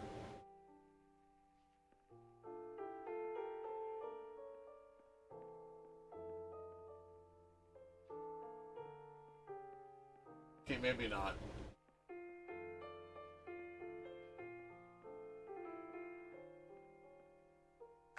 Let's talk about the smiley face. Because our goal was to break people's expectations, we prototyped a lot of weird moments like these. Some of them didn't work because they felt too meta. They would actually take people out of the game experience. This one, however, stayed because it was just subtle enough and playful enough that you could see it as a bout of insanity.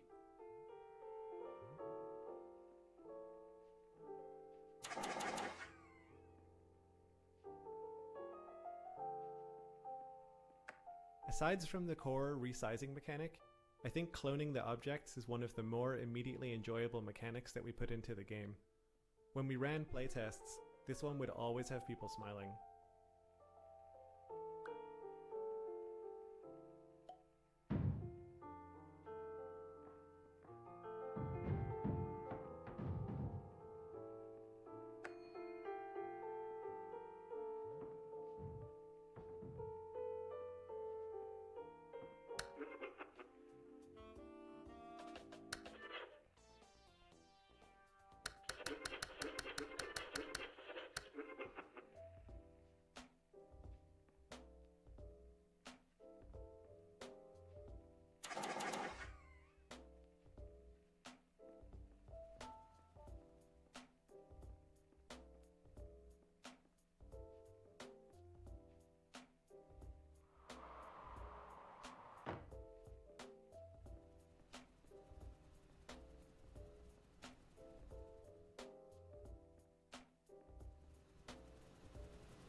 Warning: Dr. Pierce is frantically submitting numerous spelling and grammar mistakes into the standard orientation protocol in a desperate attempt to counsel you.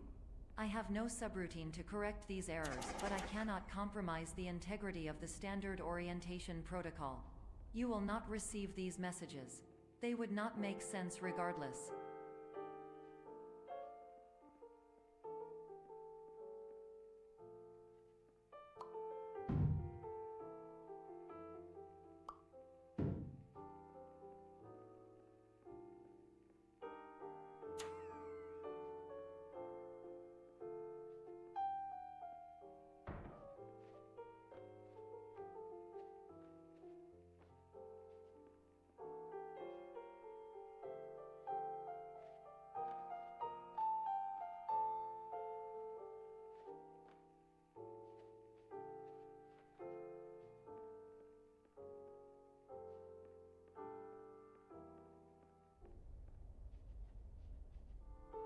No.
Attention! Dr. Pierce continues to input significant errors. I will interpret his basic ideas. Hello, my introductions are redundant. I am a real doctor who went to doctor school. VR has never been a mistake. I can help you, but I also do not know how. Transmission ends.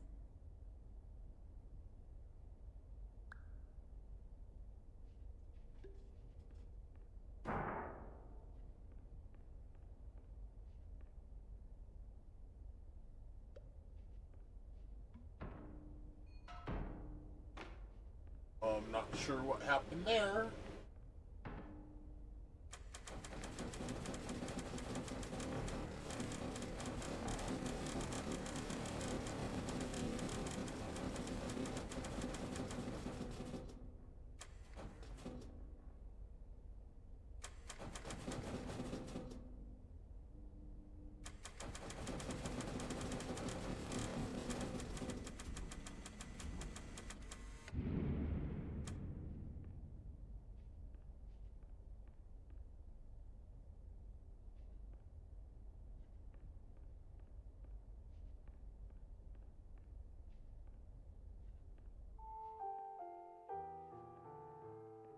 Players may notice the motif of the repeating purple hallway found throughout Clone. We wanted the player to have this feeling of, have I been here before? This seems pretty familiar. But we didn't want it to be too easy, or to be 100% unclear. So we introduced differences such as lighting, prop placement, and hallway length. That way, for most players, it was something chewing away at the back of their minds, as opposed to being blatantly obvious.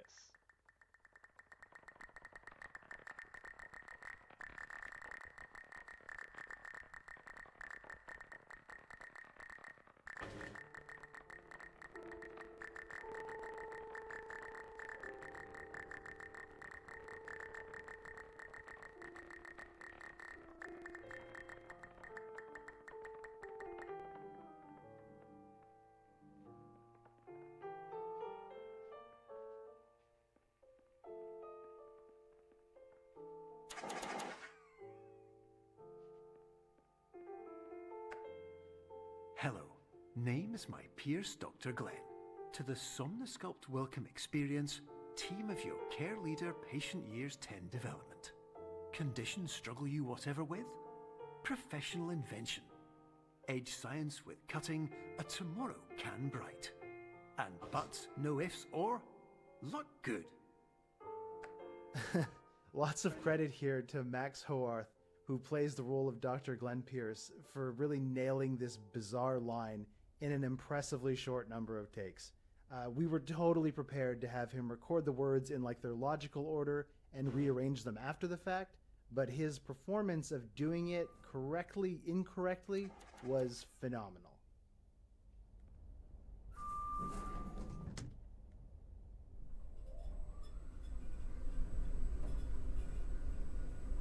Is that hard to do? Because I don't have a problem placing words incorrectly like that. I mean, if I'm reading them off a sheet, it's like, no issue. It doesn't trip me up or anything like that.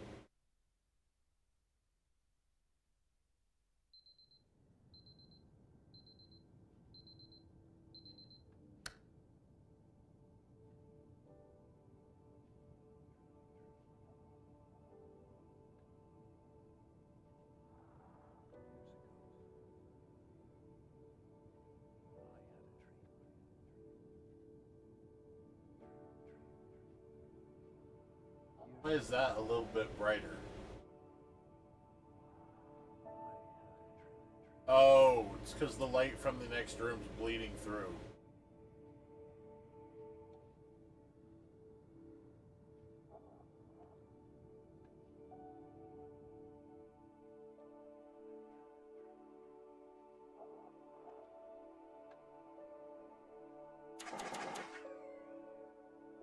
Haven't activated.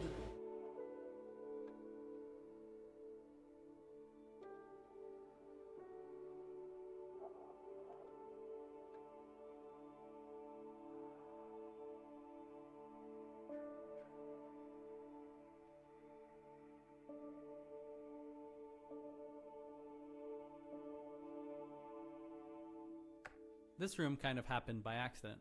We originally just put a cloud video texture as placeholder as a way to expand on the cloud motif. It ended up working so well and fitting the tone so well that we made this a private theater room in the sleep clinic. It evokes a nostalgic and relaxing but slightly creepy feeling.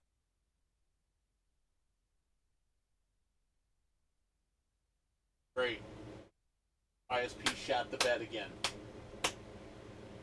Good old Choice Wireless.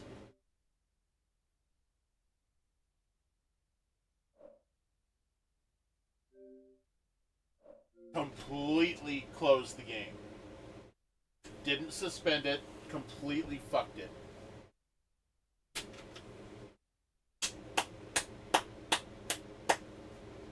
Amazing.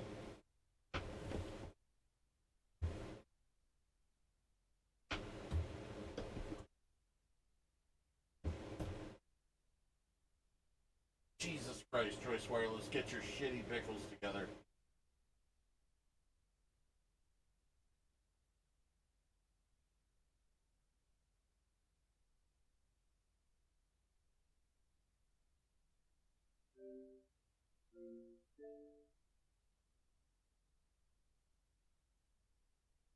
I've stopped the stream a while ago. The only thing using internet right now is Xbox. And Choice Wireless can't even keep that stable.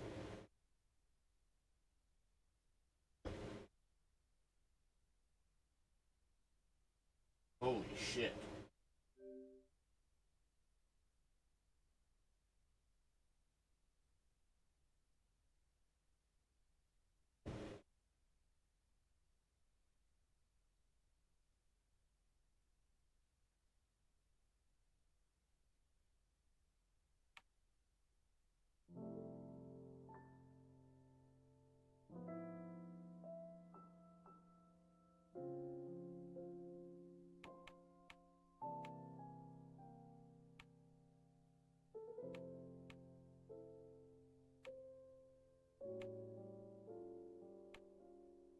I don't know if it was the end of Clone or the beginning of Dollhouse.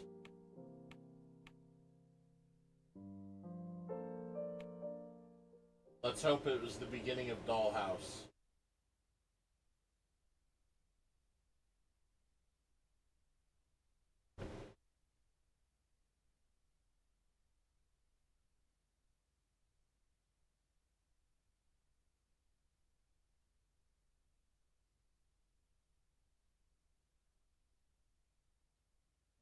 Hello, and welcome to the Superliminal Developer Commentary. I'm Albert, Game Director of Superliminal. Myself and the rest of the team will be popping up every now and then as you play. With subtitles open, you can see Okay, who's talking and what the role on the game is.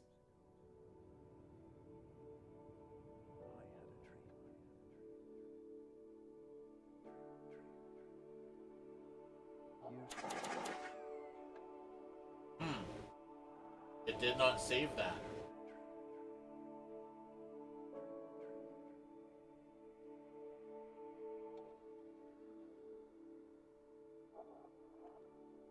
Hi, I'm Logan, and I'm level designer on Superliminal. This room kind of happened by accident.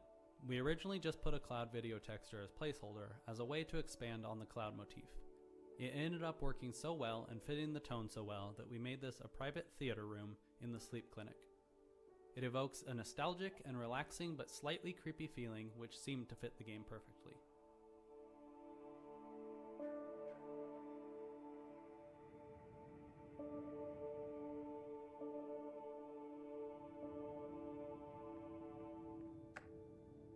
Hello, my name is Dr. Glenn Pierce. This is a notification that you have reappeared on our monitoring system after a prolonged absence. Please continue to do whatever you did most recently, and discontinue whatever you were doing immediately prior to that.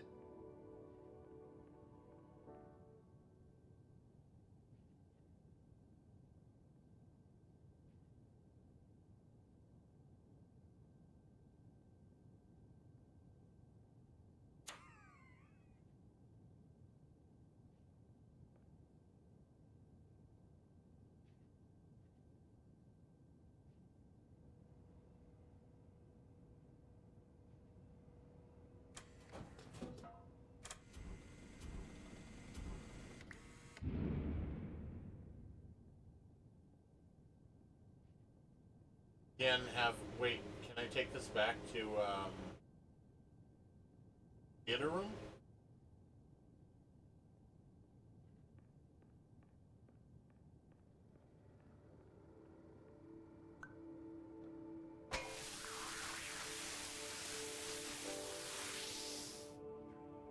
Cool.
Hey, this is Matt. I did the music and sound.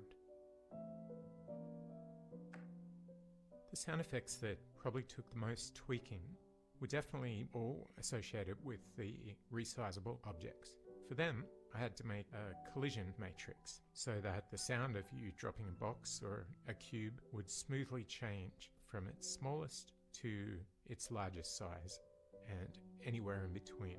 So to achieve that, there were lots of different layers of the sounds, lots of automated pitch shifting, speeding up, slowing down, lots of crossfading between different layers of the sound, and a lot of trial and error to get it feeling right inside the game.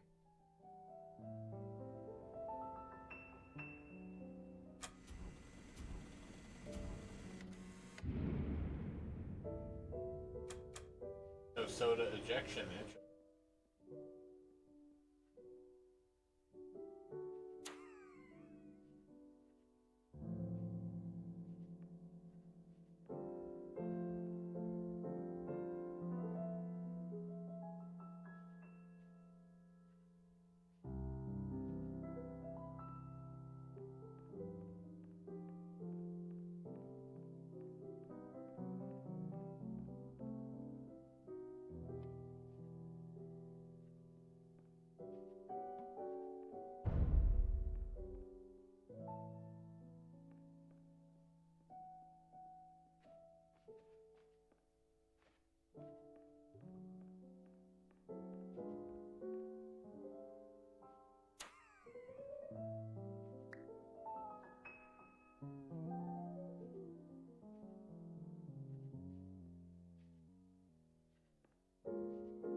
Hello, my name is Dr. Glenn Pierce.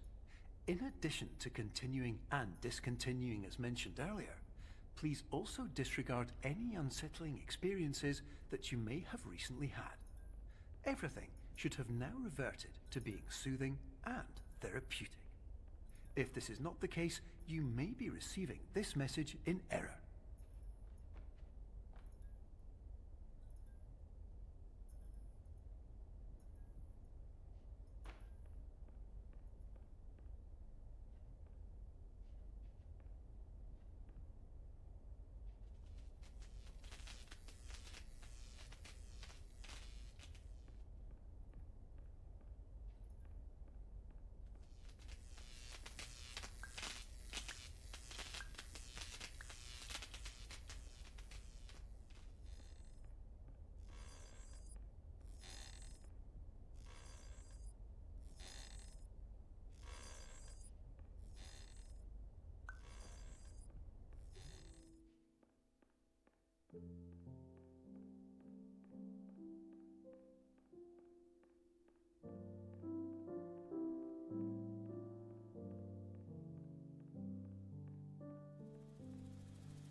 Why is that one light on?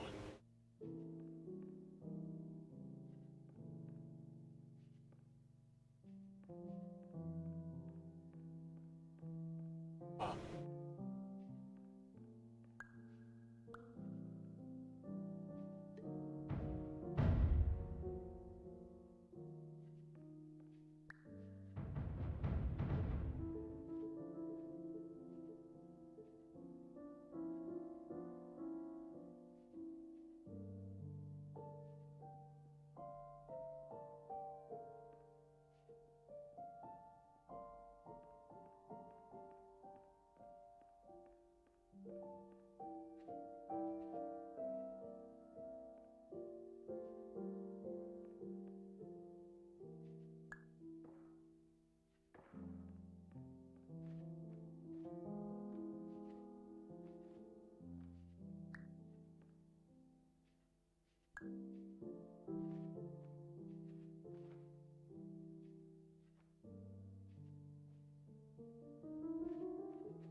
The blueprints are one of the secrets that we added to the game, and if you find them all, you'll unlock a special secret.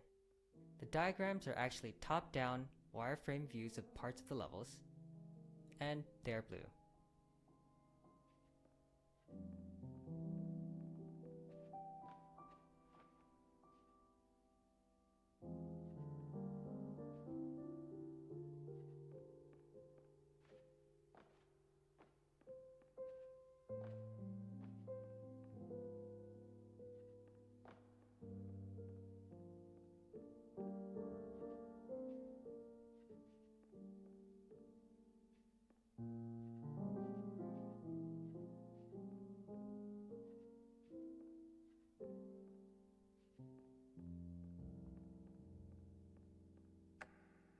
Hello, my name is Dr. Glenn Pierce, and I'd like to read you my favourite inspirational quote by me.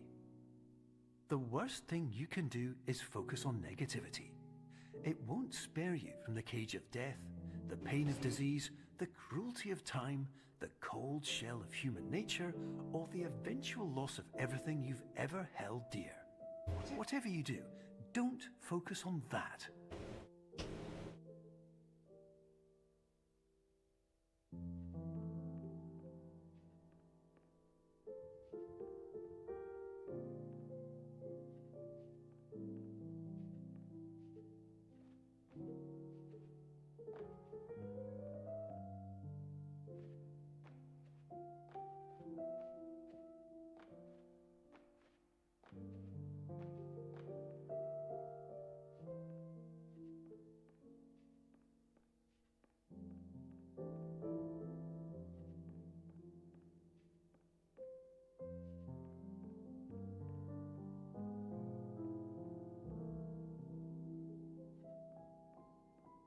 Oh, wait a minute. This puzzle existed for a long time, but it took a while to figure out what the art was going to be because the bouncy castle used to just be a weird L-shaped block. Eventually we landed on the pool motif and the bouncy castle and added a little bit where you go inside the vent.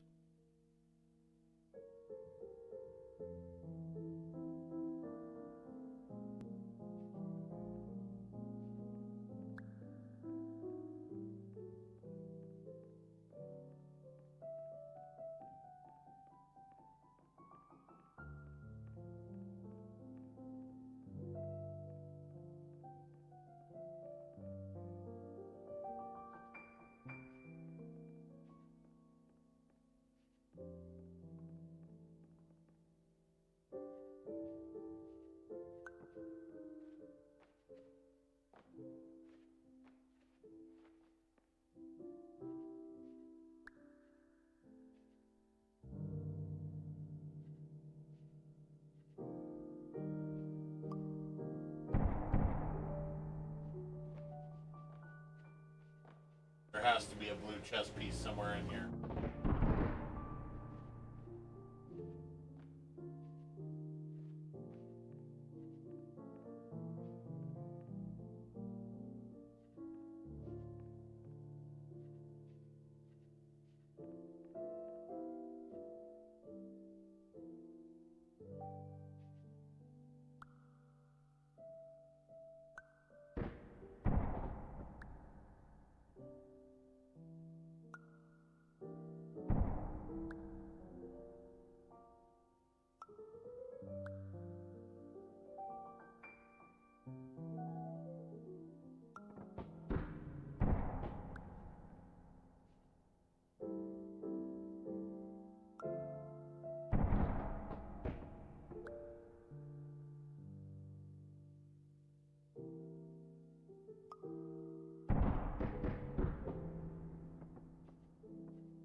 Wait, I don't have to, like, go up and bring the freaking dollhouse back too, do I?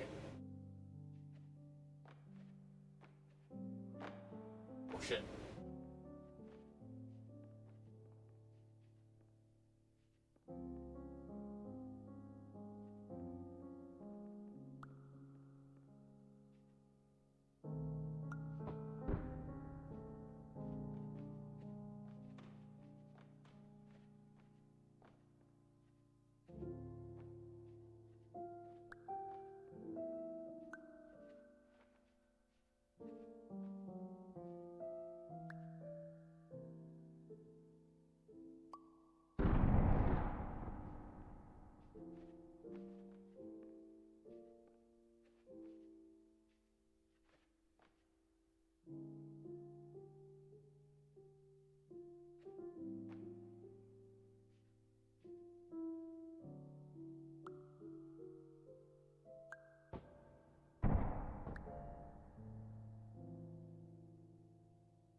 Shit.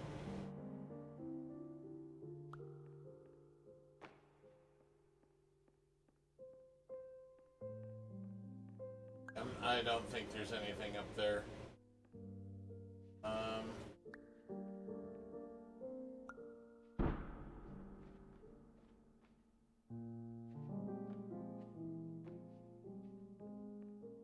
Oh.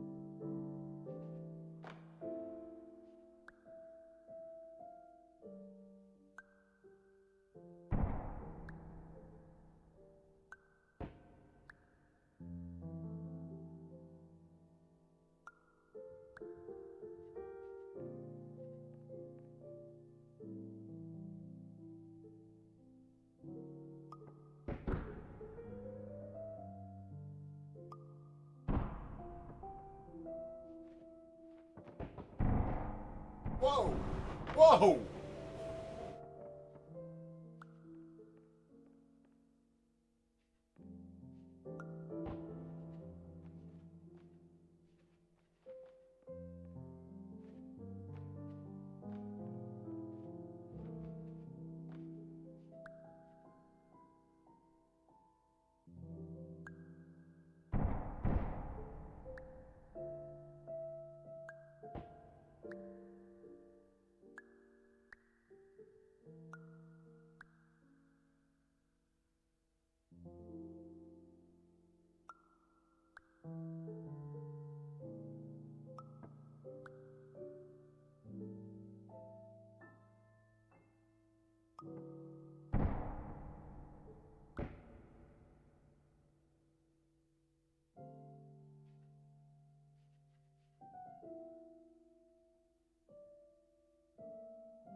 That's not possible to get into, is it?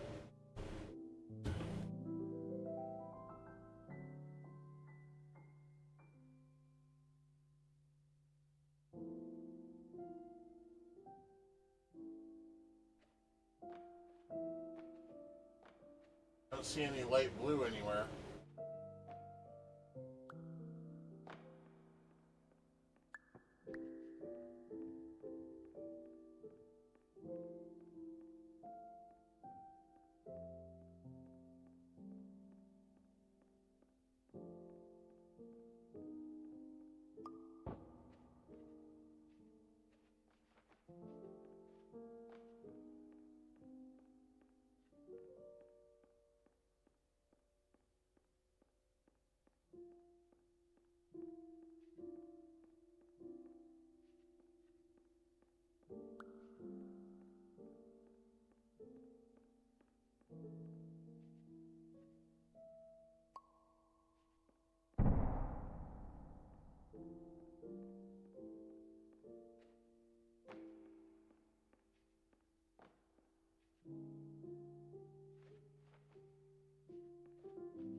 Perfect.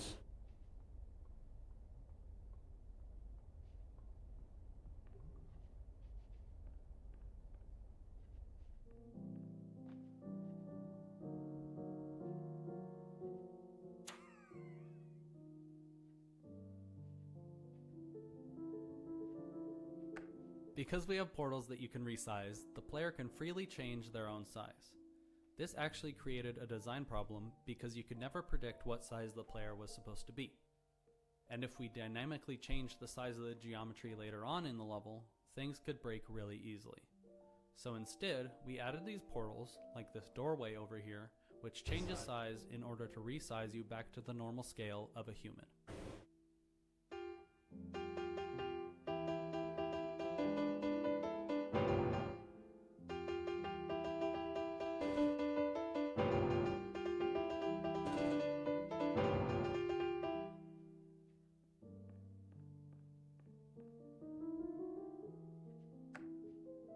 Hello, my name is Dr. Glenn Pierce, and I'd like to thank you for triggering every single one of our 823 emergency protocols. This will assist us greatly in improving the system for future patients. Congratulations. Anyway, you're now headed in the right direction, and we should be able to initiate the emergency exit protocol shortly. There seems... Okay, there seemed to be a problem there for a minute. Changing the player size through portals has a couple of weird side effects when it comes to programming. You have the obvious ones, such as needing to change the player collider, movement speed, jump height, and mantling distance. You have a couple of less obscure ones, such as needing to change the camera's far and near clip planes, so geometry is less likely to clip through your camera as you get smaller. Another interesting one we'll talk about later.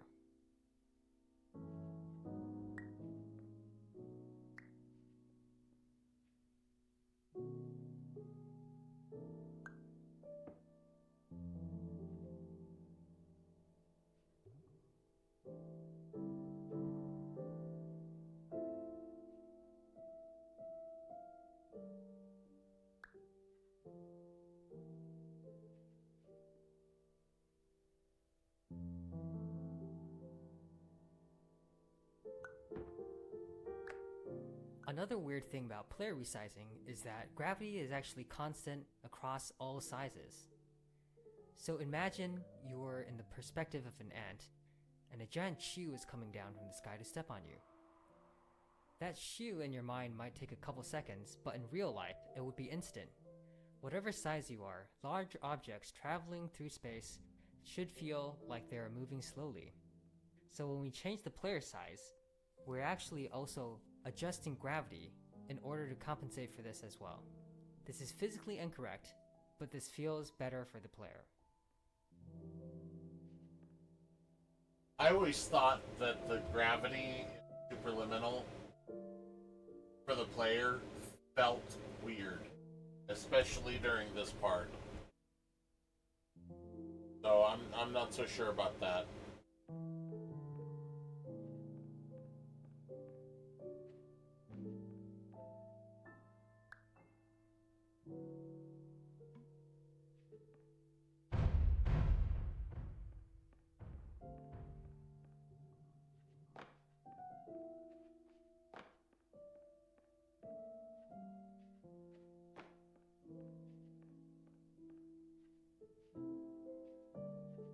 Aww.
Another weird thing about player resizing is that gravity is actually constant across all sizes. So imagine you're in the perspective of an ant, and a giant shoe is coming down from the sky to step on you. That shoe in your mind might take a couple seconds, but in real life, it would be instant. Whatever size you are, large objects traveling through space should feel like they are moving slowly. So when we change the player size, we're actually also adjusting gravity in order to compensate for this as well. This is physically incorrect, but this feels better for the player.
I feel like there's a blue chess piece in this room somewhere.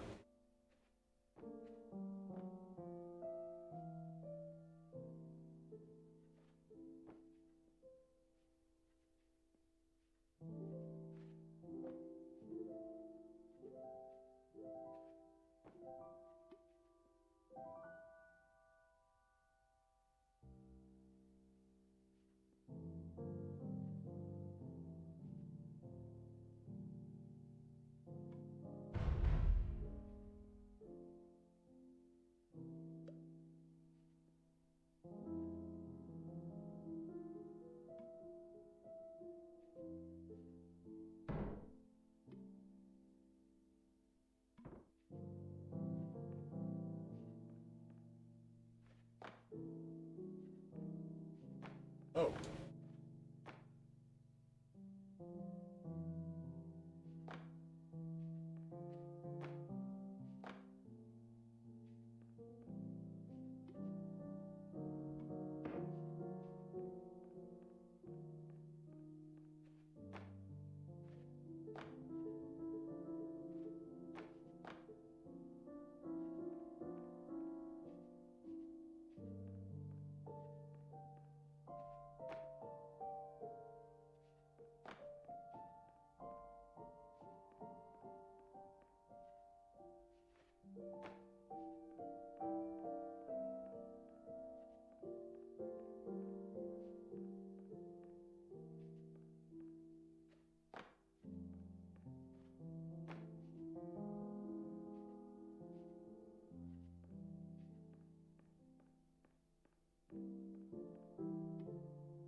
Oh no, I can't reach it.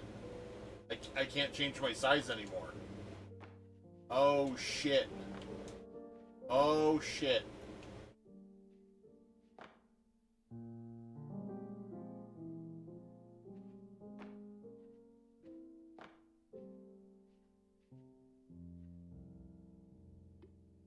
Okay.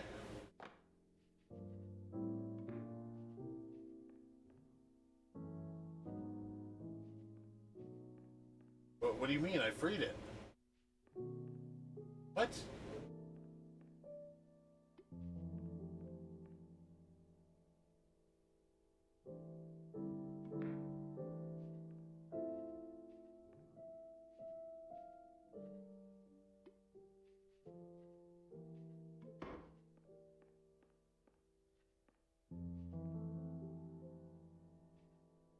It won't let me. It won't let me do it.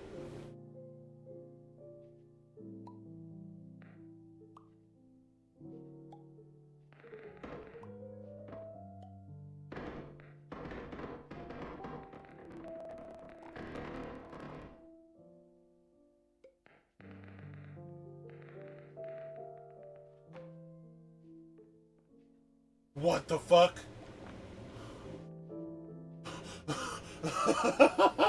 I got in the house without going through the portal? Did I break the game?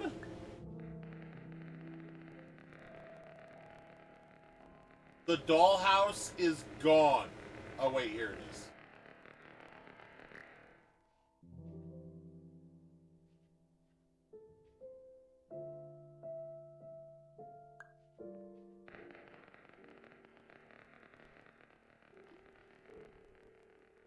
Okay. Well, those are toast.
I'm through.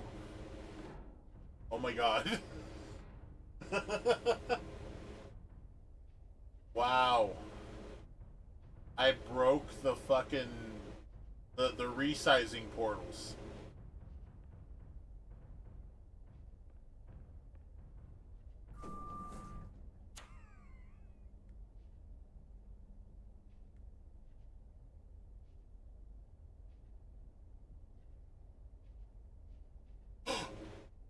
No! No!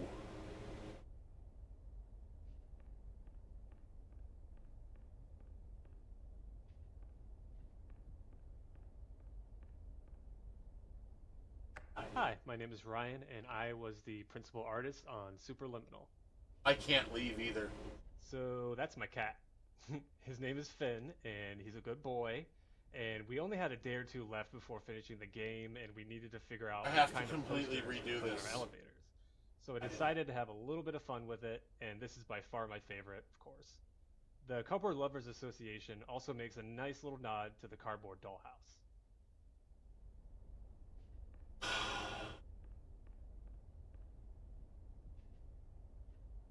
That's fucked up. I have to quit. Okay, okay. Reset to checkpoint. That's better. Because we have portals that you can resize, the player can freely change their own size. This actually created a design problem because you could never predict what size the player was supposed to be. And if we dynamically changed the size of the geometry later on in the level, things could break really easily. Well, So they instead, certainly we added did. these portals, like this doorway over here, which changes size in order to resize you back to the normal scale of a human. You're now headed in the right direction, and we should be able to initiate the emergency exit protocol shortly.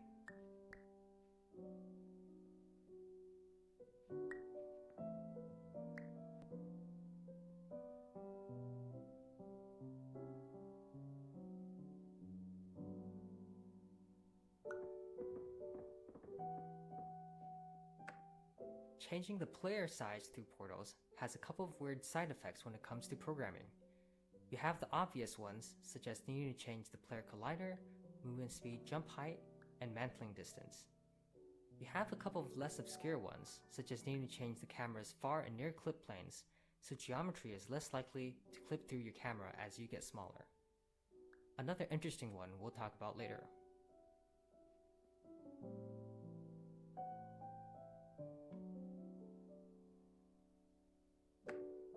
Another weird thing about player resizing is that gravity is actually constant across all sizes. So imagine you're in the perspective of an ant, and a giant shoe is coming down from the sky to step on you. That shoe in your mind might take a couple seconds, but in real life, it would be instant. Whatever size you are, large objects traveling through space should feel like they are moving slowly. So when we change the player size, we're actually also adjusting gravity in order to compensate for this as well. This is physically incorrect, but this feels better for the player.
Not cool game.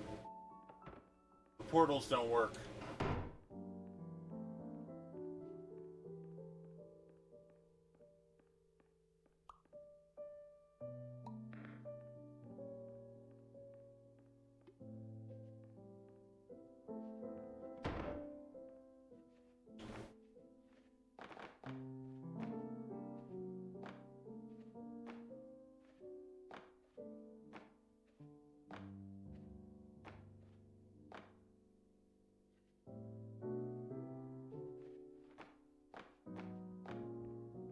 Fuck.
It's okay, so that's already done. That did save for whatever reason.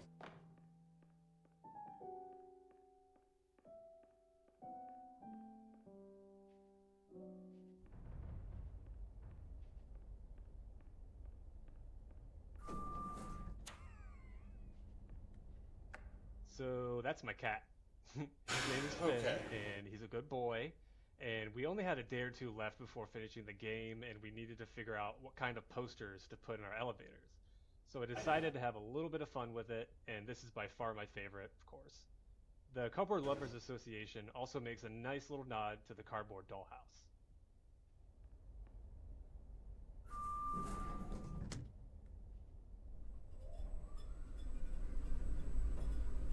Wow, so I didn't know that part of the game was that friggin' glitchy. Holy crap.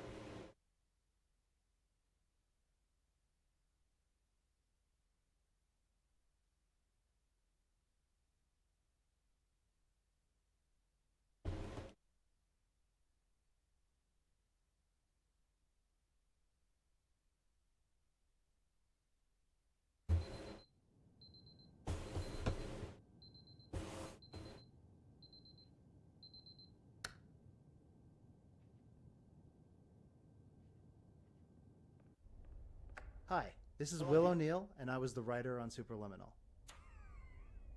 The emergency exit protocol is the shortest lived character in the game, but my heart really goes out to him. Because just like a triangle player in an orchestra, he has precisely one job and he waits patiently for his moment to do it, only of course to have it snatched away just as that moment arrives. I think many people can identify with this feeling.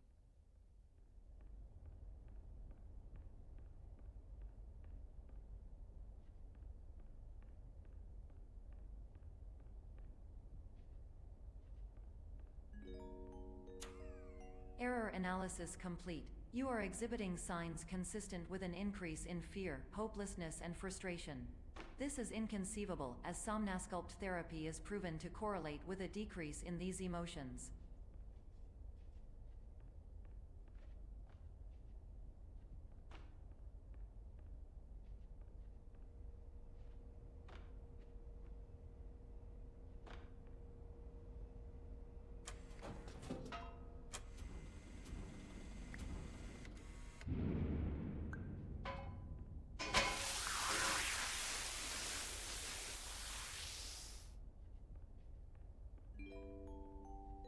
Hypothesis: patient was improperly oriented.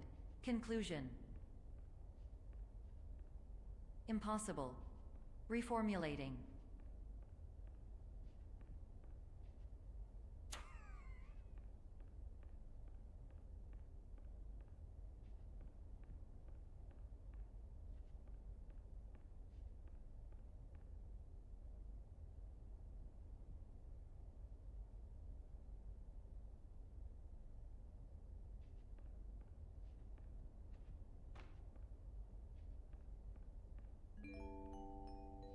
Improved hypothesis. Patient requires additional Somnasculpt therapy.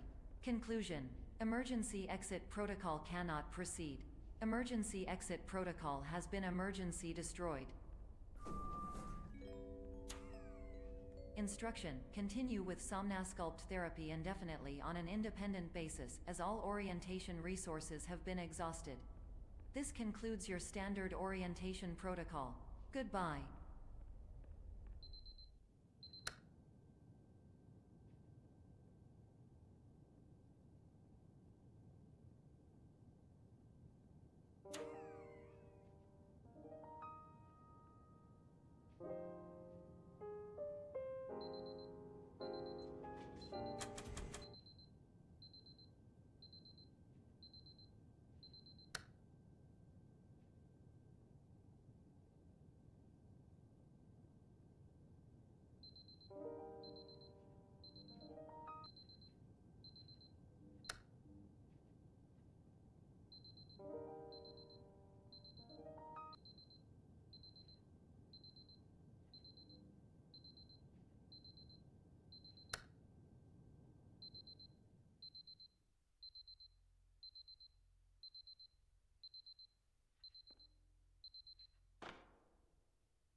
My name is Dr. Glenn Pierce.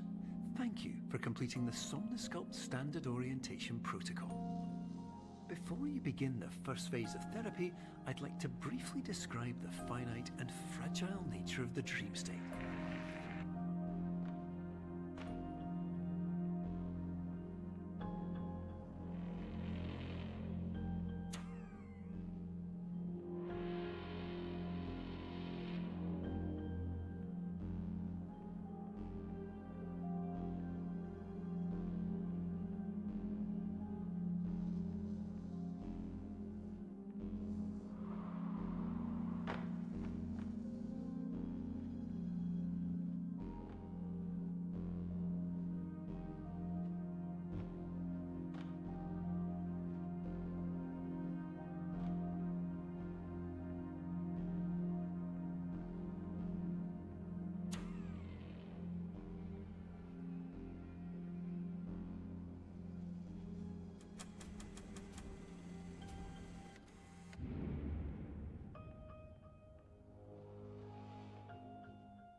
We had all these surprise moments prototyped, and so I wondered what it would feel like if we had a whole level of surprise moments. I wanted it to be fast-paced. The working title for this level was Chase. This is the boss level of the game, basically. It's inspired by the third act of the movie Brazil, how it gets crazier and faster paced over time.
Of course, nothing is more challenging than the difficulty of changing perspective, of fundamentally altering your perceptions in a way that will enable you to face dire, trial-by-fire scenarios with solutions that could not be found otherwise.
music throughout the game really goes through a significant transformation, but the piano is always there to guide you. Even as the music becomes darker and more electronic, it always has the melody, or at least a really significant role to play. It changes as you progress through the game. I switched to different types of piano, starting out with a piano Bill Evans famously recorded on. Later, switching to a more modern sounding instrument. I double it with prepared piano sounds sometimes, I use felt piano, and gradually more reverbs and delays as the game evolves. But at the heart of each piece is the piano.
Finally, while we respect the unique progress of every patient, you must understand that it is possible to completely exhaust your supply of dreams, thereby entering a state in which you will not be able to wake up, even with the help of triggering mechanisms.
Chess pieces are one of the new collectibles we added in the game a few months after we launched.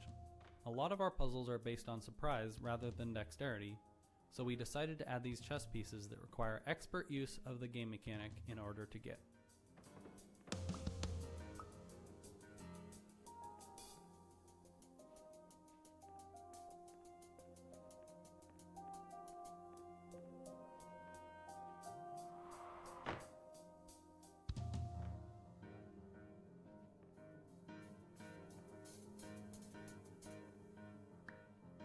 Hi, my name's Chris.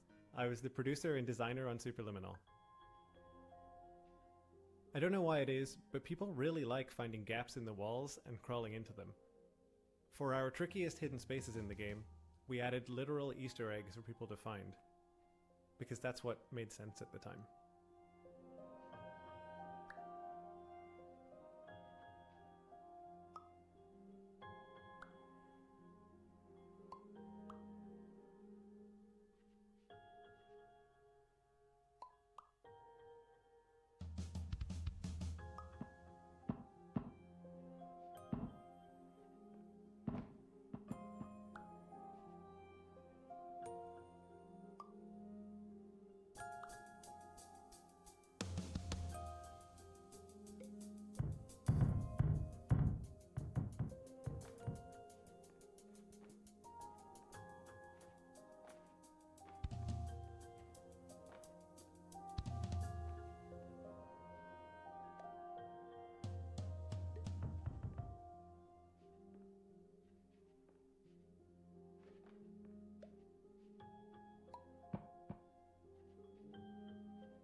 Yeah.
Oh.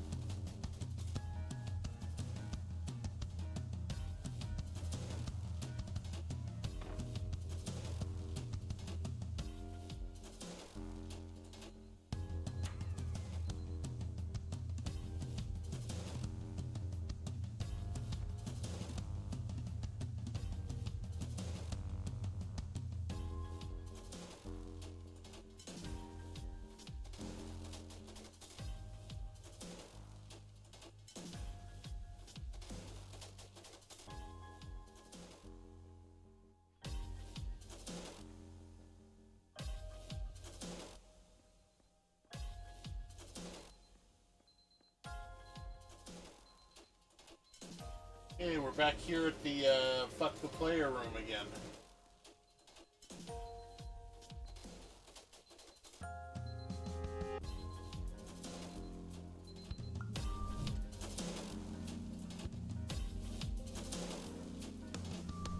Hi, my name is Phil Fortier, and I was the graphics programmer on Superliminal, and I also worked on some of the Easter egg design. So when I joined the project, this infinite elevator sequence wasn't actually infinite. It was just a very large block of, 20 by 10 elevators. And the performance, as a result, wasn't very good. And the illusion could be ruined if you walked all the way to one side. So one of the things I did was actually make it infinite. So there's a much smaller block of real elevators, and the player gets teleported seamlessly by portals on each end. And so the end result is an infinite elevator sequence that you can just go in one direction forever. Please listen carefully for the sound of an alarm clock, which will automatically play if you are approaching a destabilizing dream weight.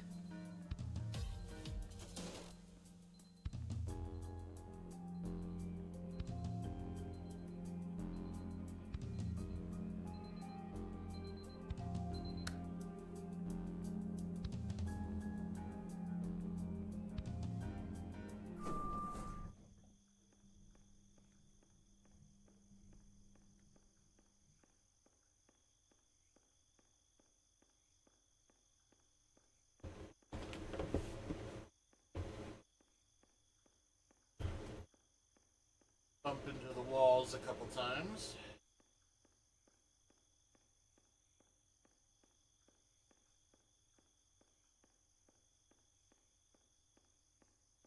And I'm gonna have to make myself some lunch soon.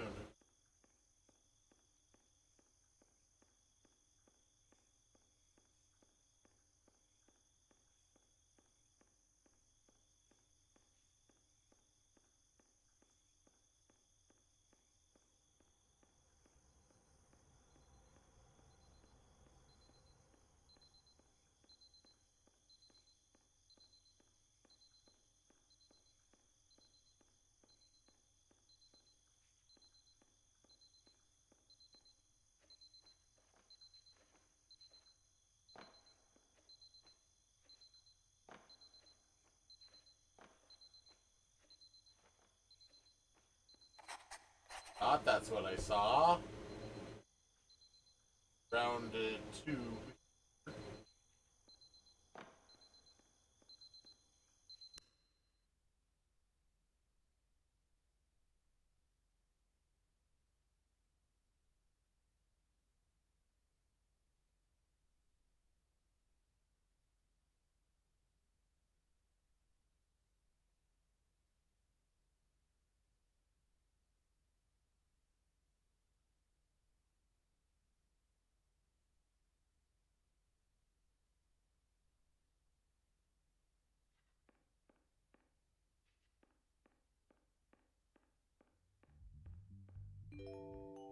This is highly unusual. It appears you have entered the Somnasculpt diagnostic framework. Patients do not have access to this dream.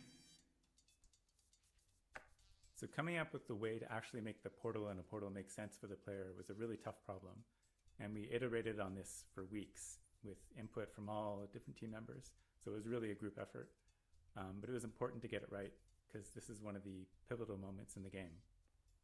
And then another thing we had to do was figure out how to make the world degrade in a way that fit with the game's look and feel.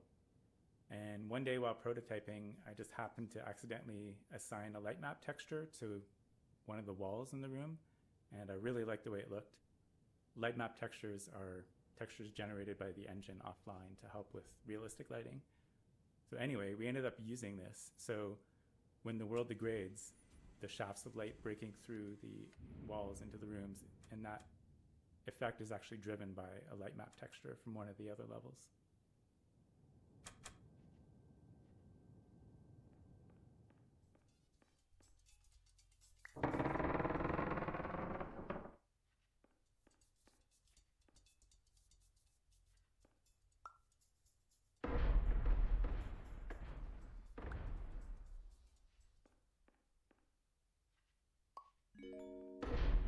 Diagnostic warning. Unrealistic use of dream objects may result in dream integrity fail states.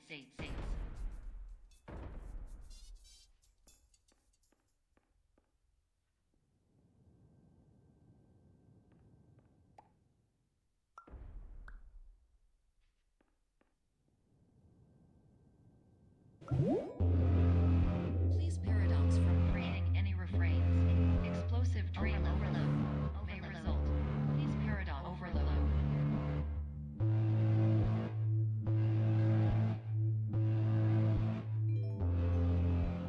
Please overload for dream explosion. Conclusion dream overcall frame.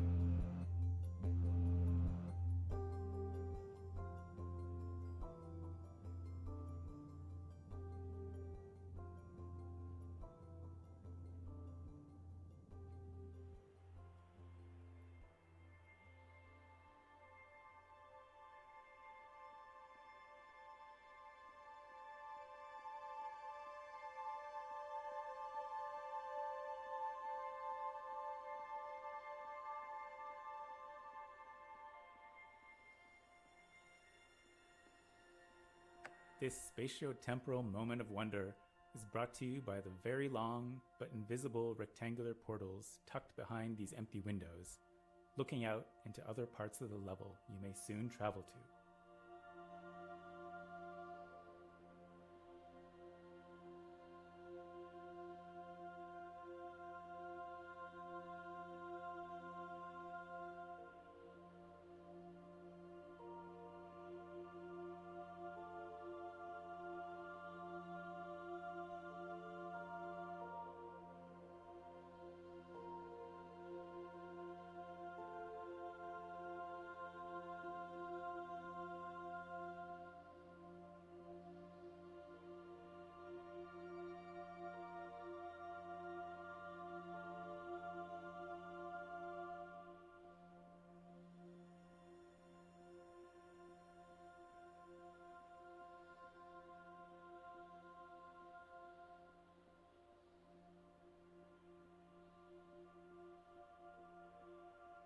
There's no fire alarm pole like right at the very back of one of these, right?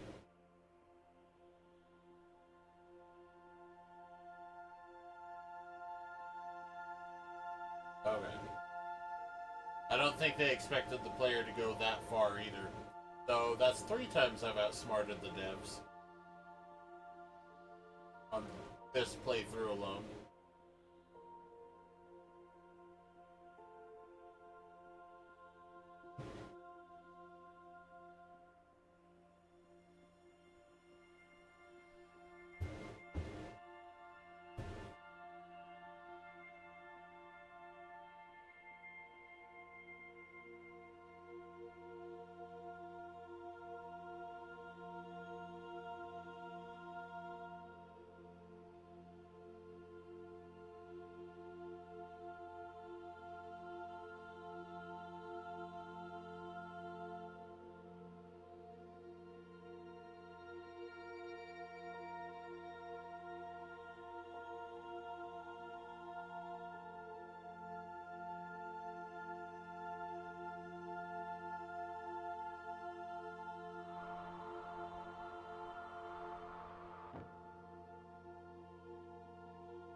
Hello, my name is Dr. Glenn Pierce, and many years ago, I had a dream. I found myself in a place where I understood that each of us begins as nothing, where everything I perceived was shaped by seeing it exactly the way I wanted to. White space.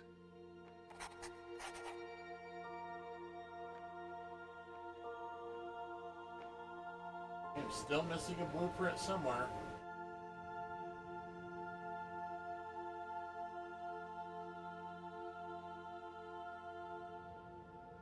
This final level was designed with the idea of removing depth perception entirely. All the visuals are flattened.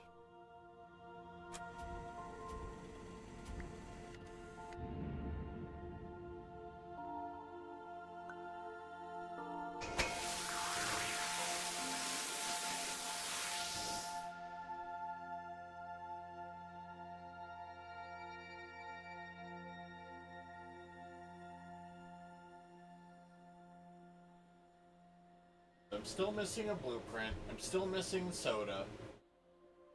Still missing chess pieces. Still missing fire alarms. Still missing fire extinguisher.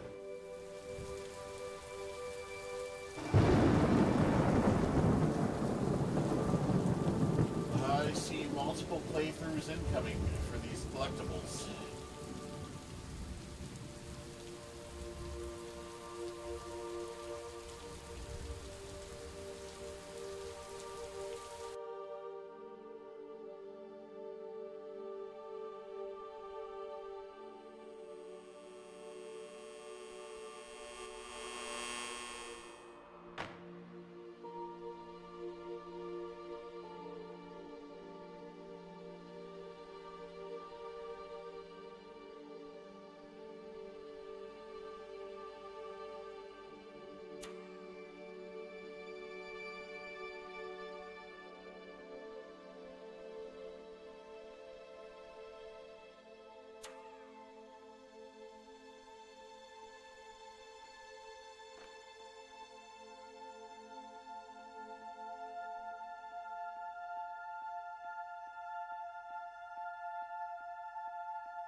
What?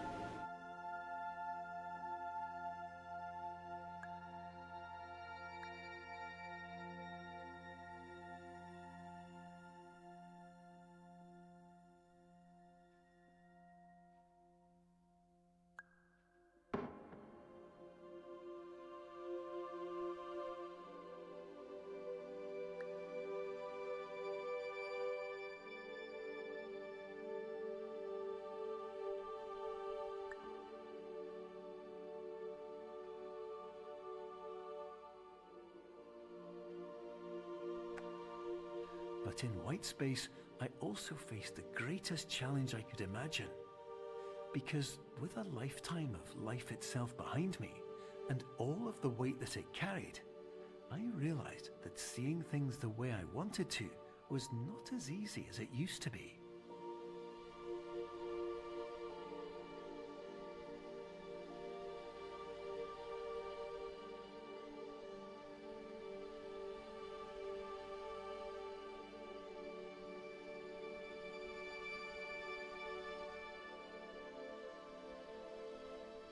Hi there, I'm Steve, the art director of Superliminal. Since the universe that the players inhabit is seemingly created in almost a kitbash way while within Somnosculpt, it was a unique challenge to show the players truly a peek behind the curtains of the system. A blank canvas, a scratch document, an empty sticky note with some notes, little things creatively interspersed throughout. I think I derived some of the inspiration for what happens when you're playing a VR game and suddenly the game crashes to a totally white space. That feeling of disorientation, even though you understand the world around you is an illusion.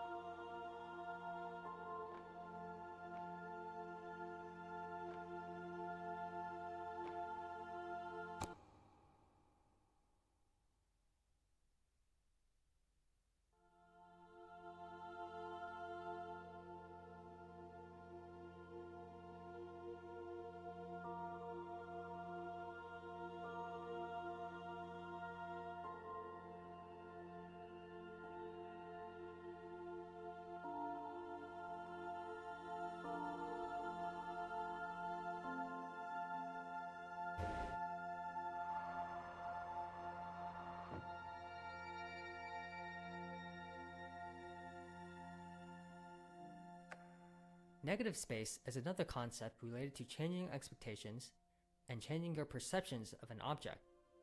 This puzzle works really well because the solution is obvious in retrospect, but it takes people a couple of seconds in order to figure out. We actually had to add the looping hallway because without it, people would run out of things to do and immediately start rubbing their bodies against the walls and come to the solution almost immediately.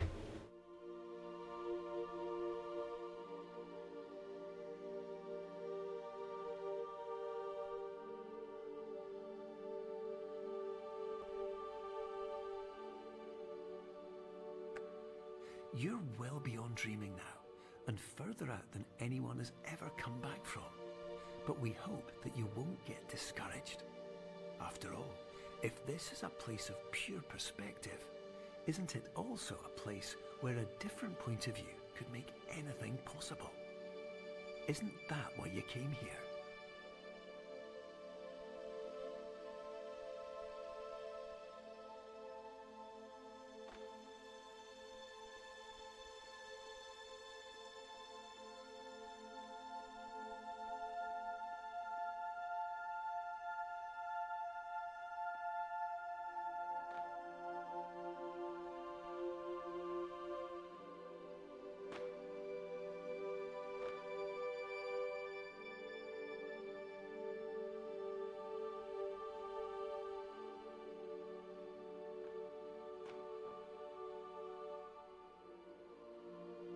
Yeah, there's still something that I don't know what it is or how to get to it. It's over here.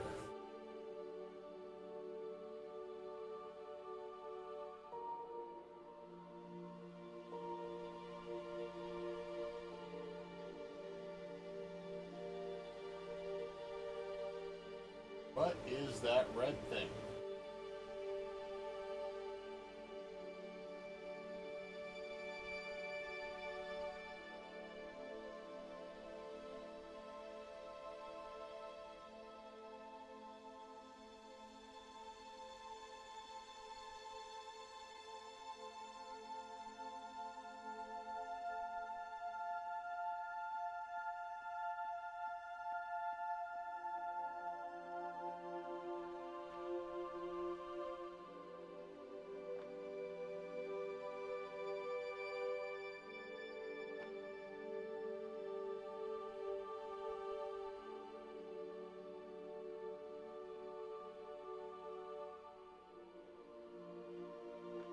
There's another one.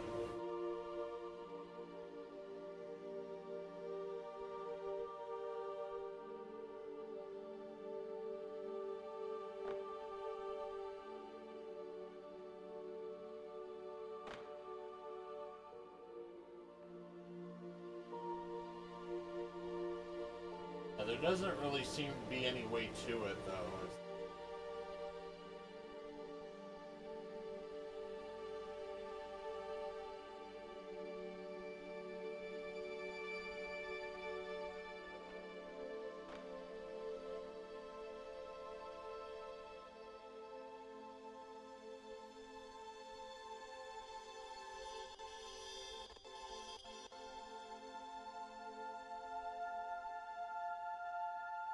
Wasn't I able to jump up there before?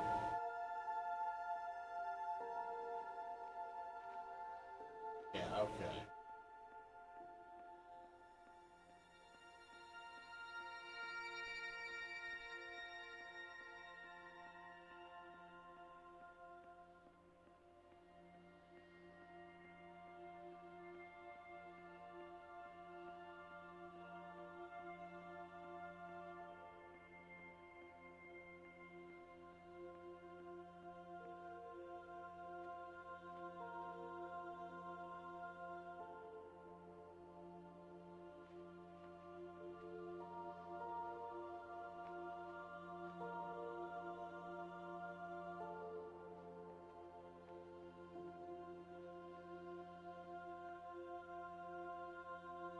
Yeah, so the red things aren't on every single one of the water bottle things.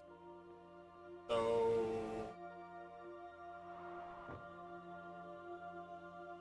Ooh, Here's some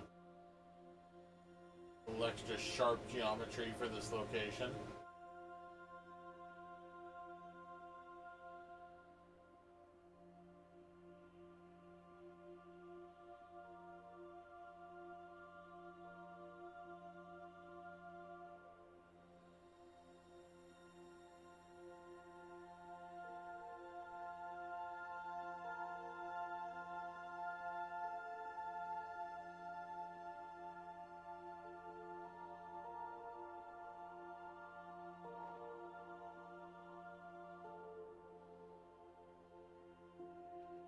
Yeah, no idea even if there's a way up there.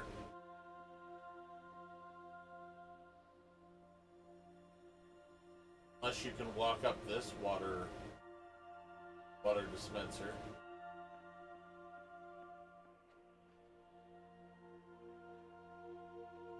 Nope, there is no way up there.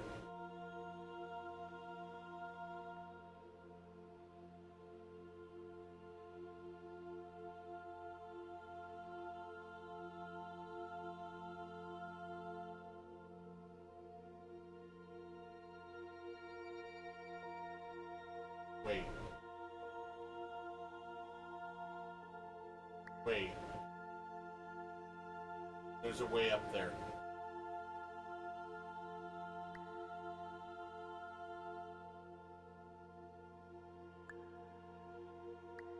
Is a way up there.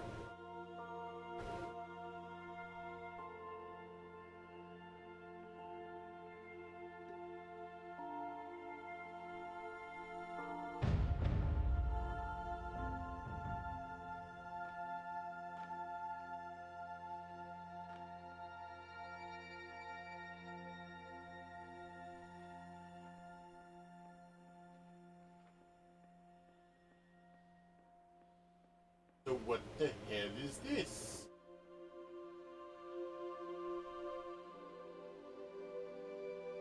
I guess it's just some non-textures.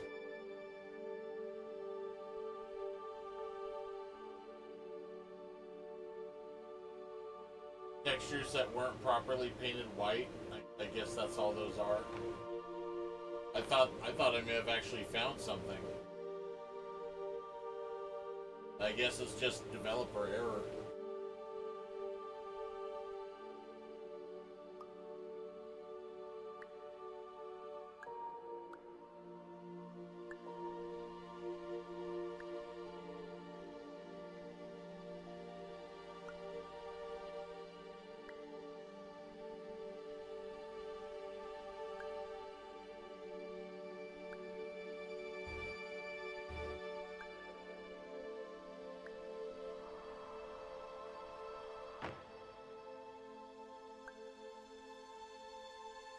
Note to self, be off the thing before you pick it up.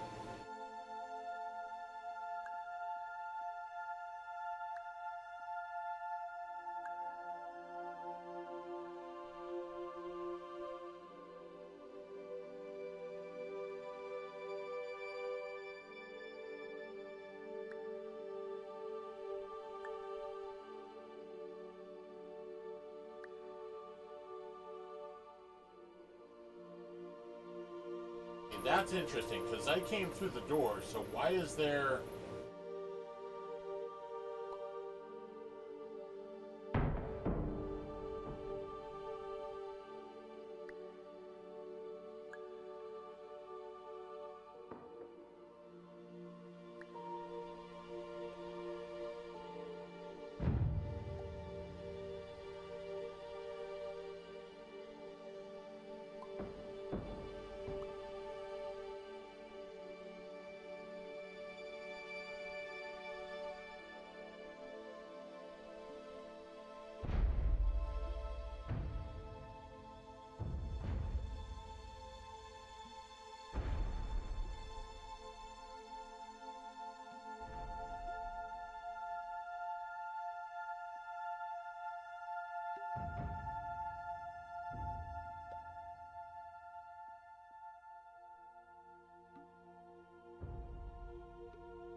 Okay, it doesn't look like there's actually a floor in there.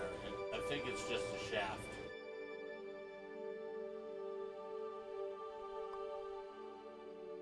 Alright, we'll continue.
Hit rate destroyer!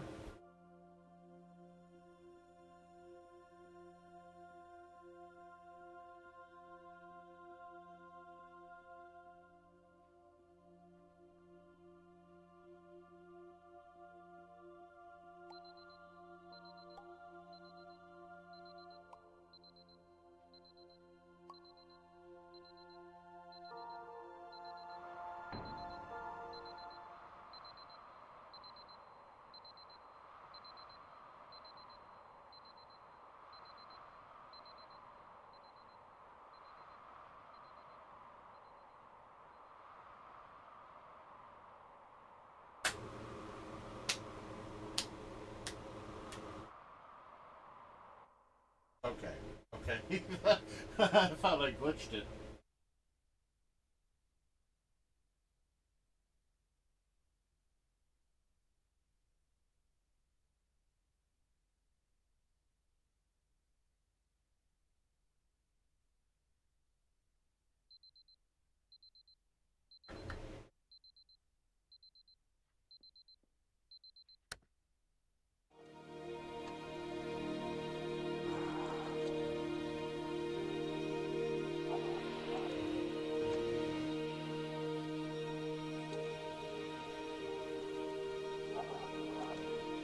Hello, my name is Dr. Glenn Pierce, and by now you may have realised that all of this has happened exactly the way it was supposed to.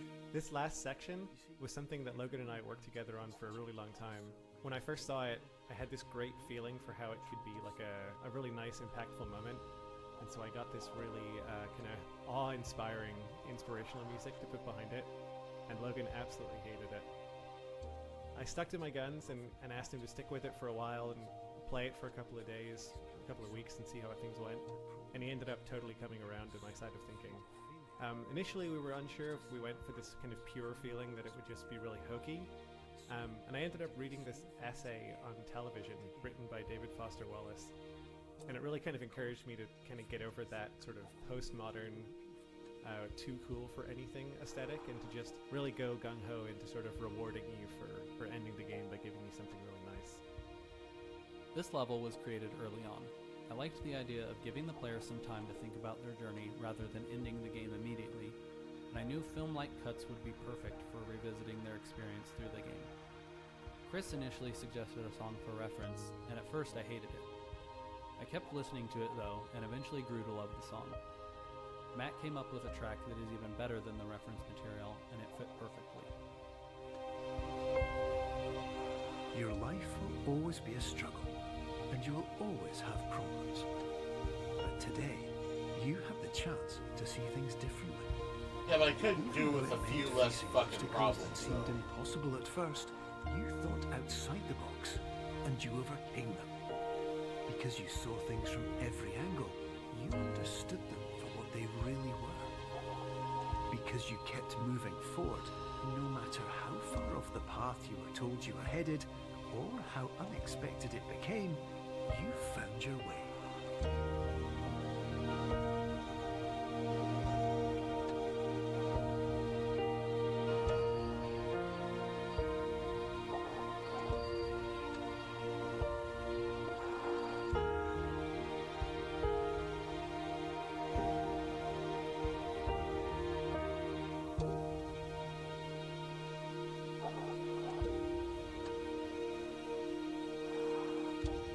In a few minutes, you'll be back in the real world. And some part of you will say that none of this was real. So how could it have really meant anything? But just like the power of perspective itself, it will have been as real as you believed it to be. All you've got to do is wait up.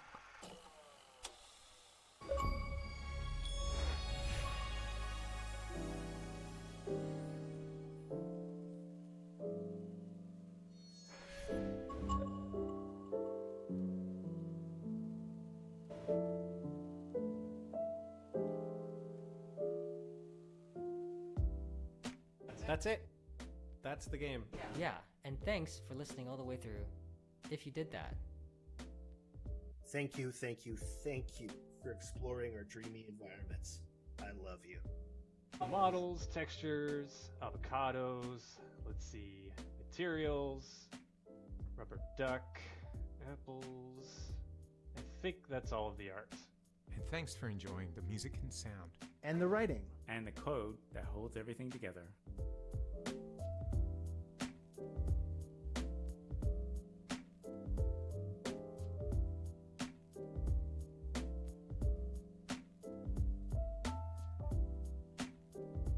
Are we going to talk about the design goal of this level? Please, do. The goal was to show you who made the game. Thank you.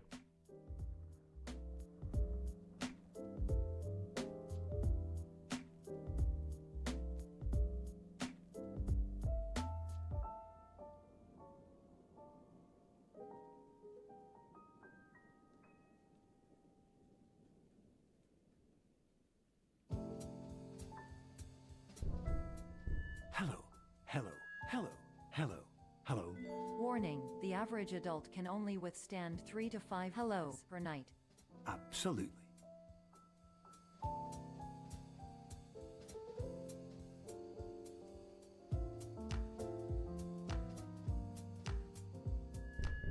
Hello, hello, hello, hello. Dr. Glenn Pierce, this is clearly intentional.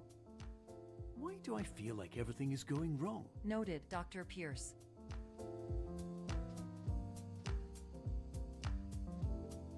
Hello, hello, hello. Warning, this is extremely rude.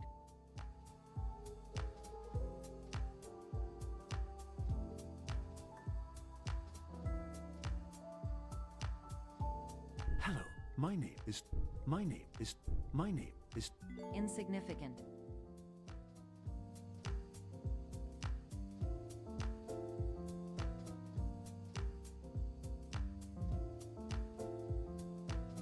Anyway, my name is Dr. Glenn Pierce, and I'd like to thank you This is respectful.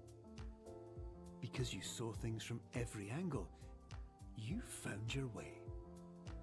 Congratulations. Congratulations. You're now headed in the right direction. All you've got to do is wake up.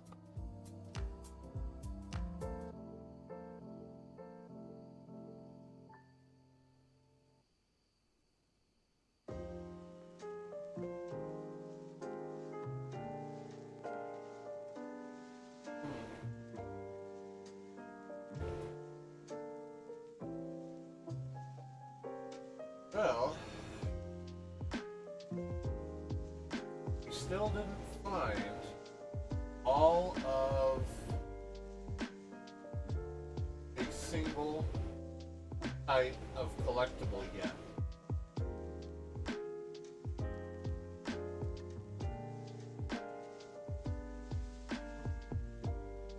Huh.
Okay, so the red line means the red nothing here symbol means that's not in the stage. So this clone doesn't have a blueprint. I'm guessing gray means you haven't found all of them yet.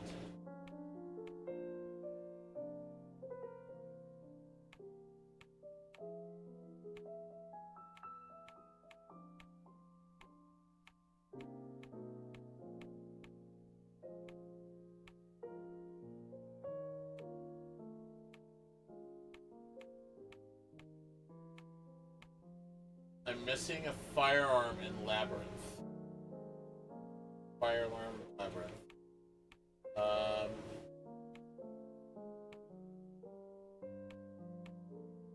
Fire extinguisher in Clone. Fire extinguisher in Labyrinth.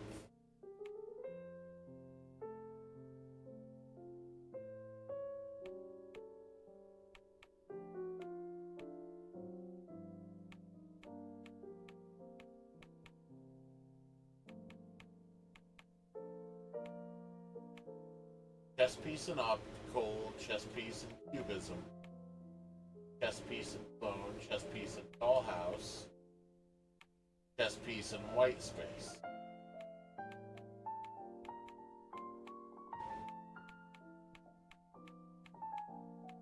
Okay, I have found more than 3 chess pieces, so that means that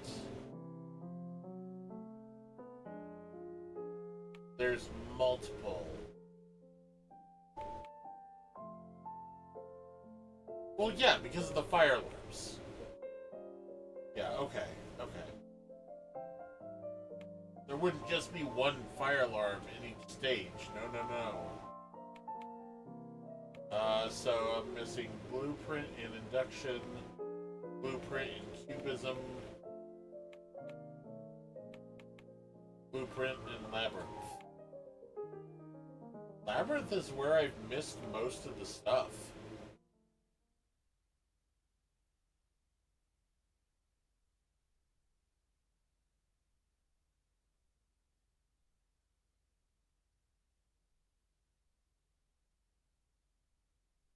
That's kind of odd to me.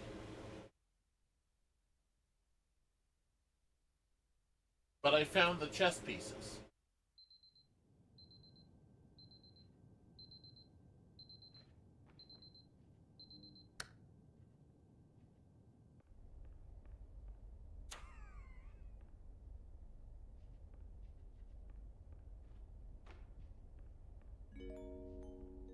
Emergency exit protocol initiated.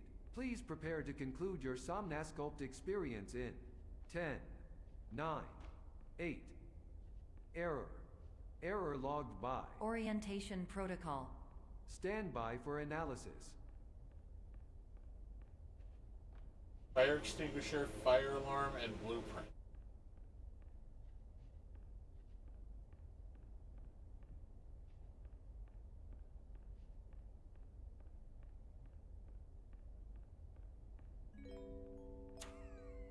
Error analysis complete. You are exhibiting signs consistent with an increase in fear, hopelessness, and frustration. This is inconceivable, as Somnasculpt therapy is proven to correlate with a decrease in these emotions.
Can't really get that any bigger, can I?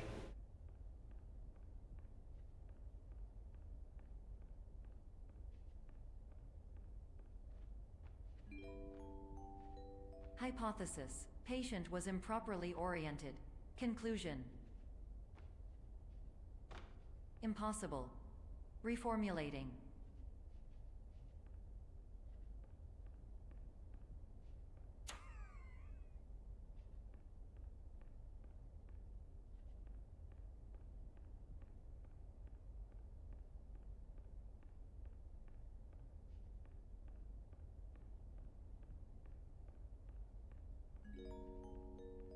Improved hypothesis. Patient requires additional Somnasculpt therapy.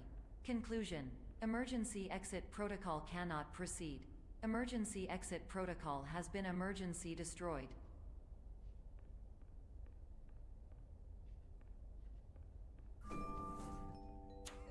Instruction. Continue with Somnasculpt therapy indefinitely on an independent basis, as all orientation resources have been exhausted. This concludes your standard orientation protocol. Goodbye.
really anywhere high up I can get to. No objects.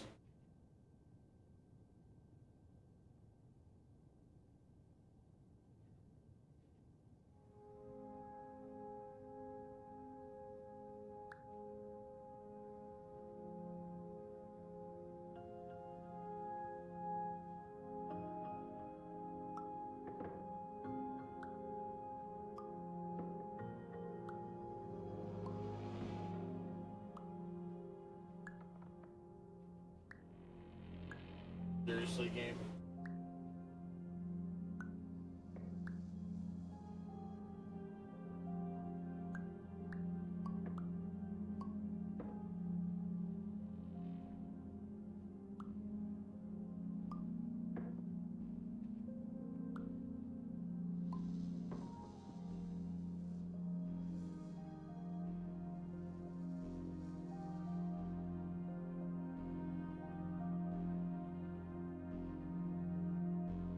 Up top.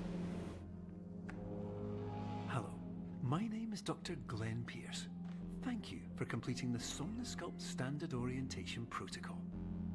Before you begin the first phase of therapy, I'd like to briefly describe the finite and fragile nature of the dream state.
Hey, Pupper.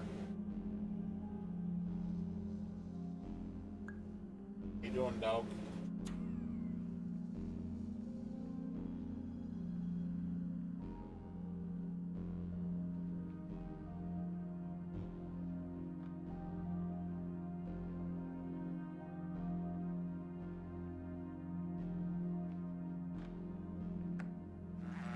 Of course, nothing is more challenging than the difficulty of changing perspective, of fundamentally altering your perceptions in a way that will enable you to face dire, trial-by-fire scenarios with solutions that could not be found otherwise.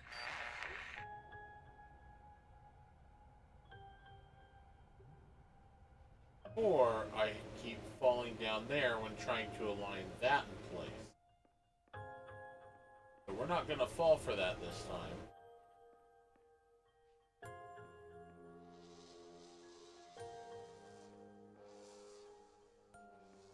Except there's nothing here.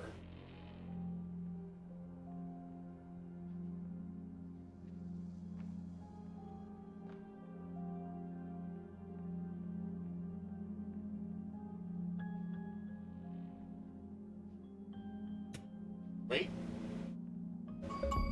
Yes! We got one!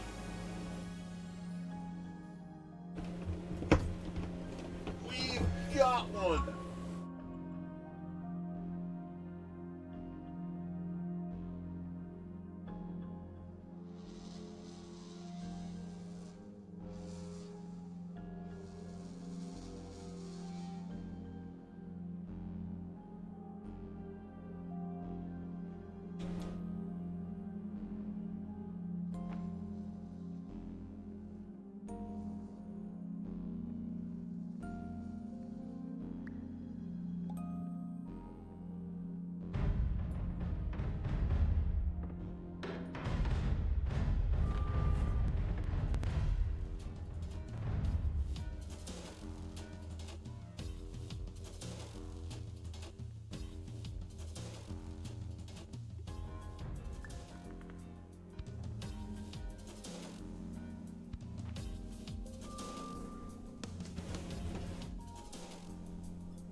already went up there.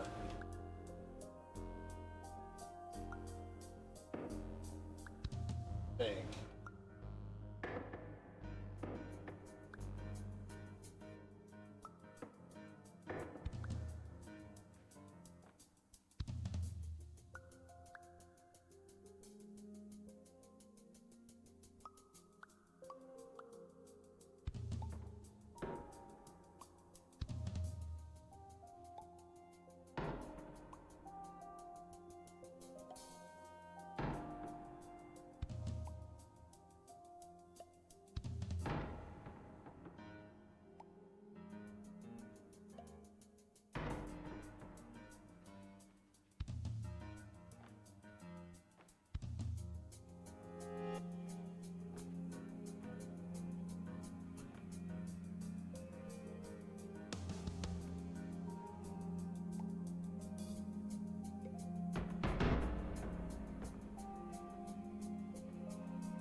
Yep.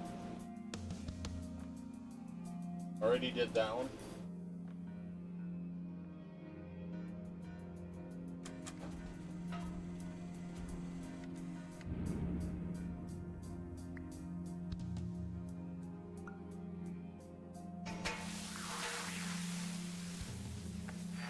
Finally, while we respect the unique progress of every patient, you must understand that it is possible to completely exhaust your supply of dreams, thereby entering a state in which you will not be able to wake up, even with the help of triggering mechanisms.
Oh?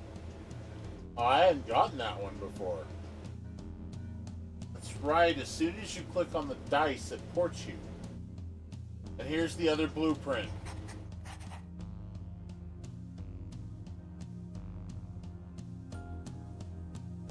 Okay, we might have them all now.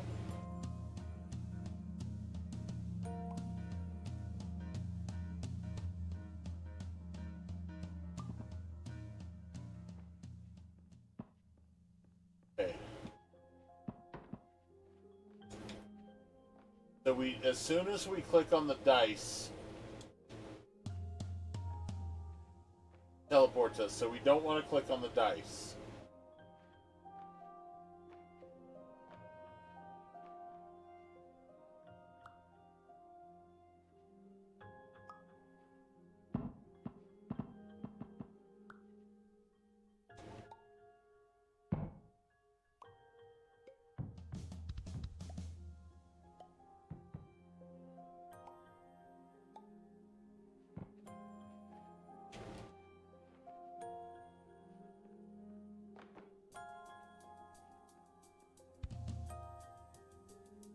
Take a quick look in here. Okay, this is the same as that one secret room minus the duplicating block.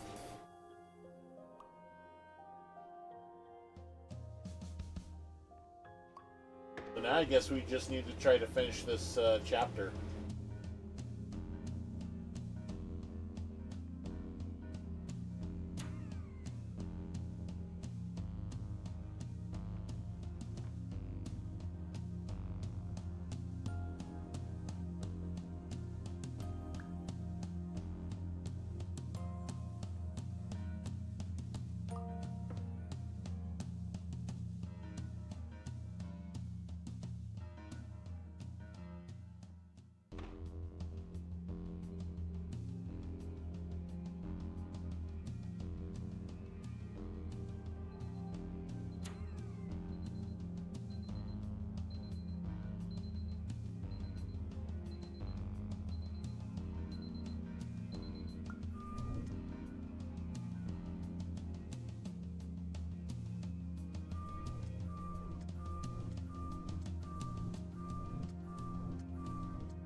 Oh, interesting. You can make the chairs disappear Use the that sync way. interval for the sound of an alarm clock, which will automatically play if you are approaching a destabilizing dream weight.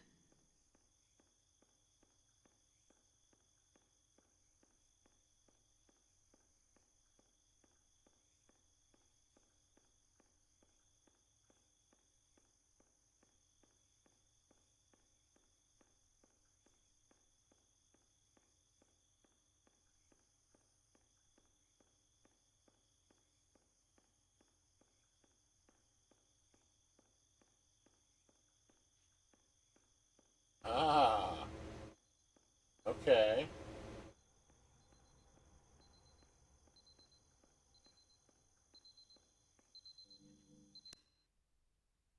All right.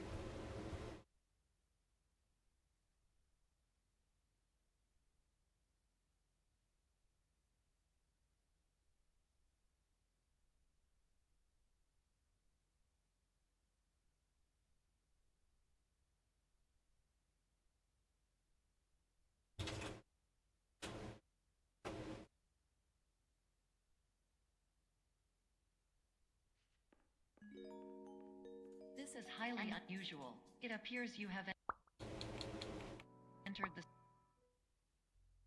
So, I guess next time I play this, I'm going to be working on Mist collectibles. We got everything in Labyrinth. I never have to play Labyrinth again. Okay, so there's a Mist chess piece in white space. Blackout is completely completed, thank God. That is probably my least favorite one. It doesn't strike fear or anything, it's just annoying. Because it can't see anything and can't find out where you're going.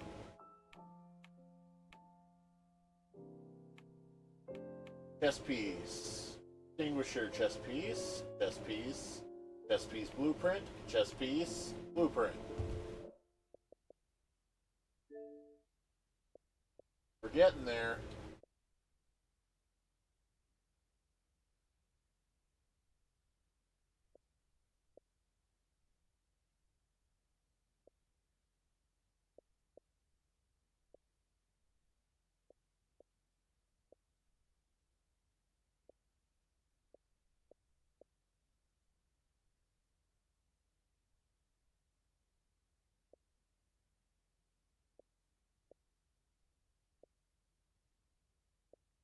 I'm confused at what this one is.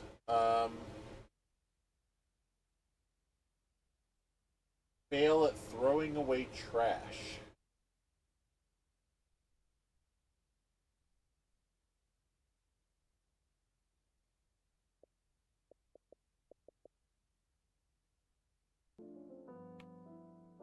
Alright, well, till next time, I guess. Later.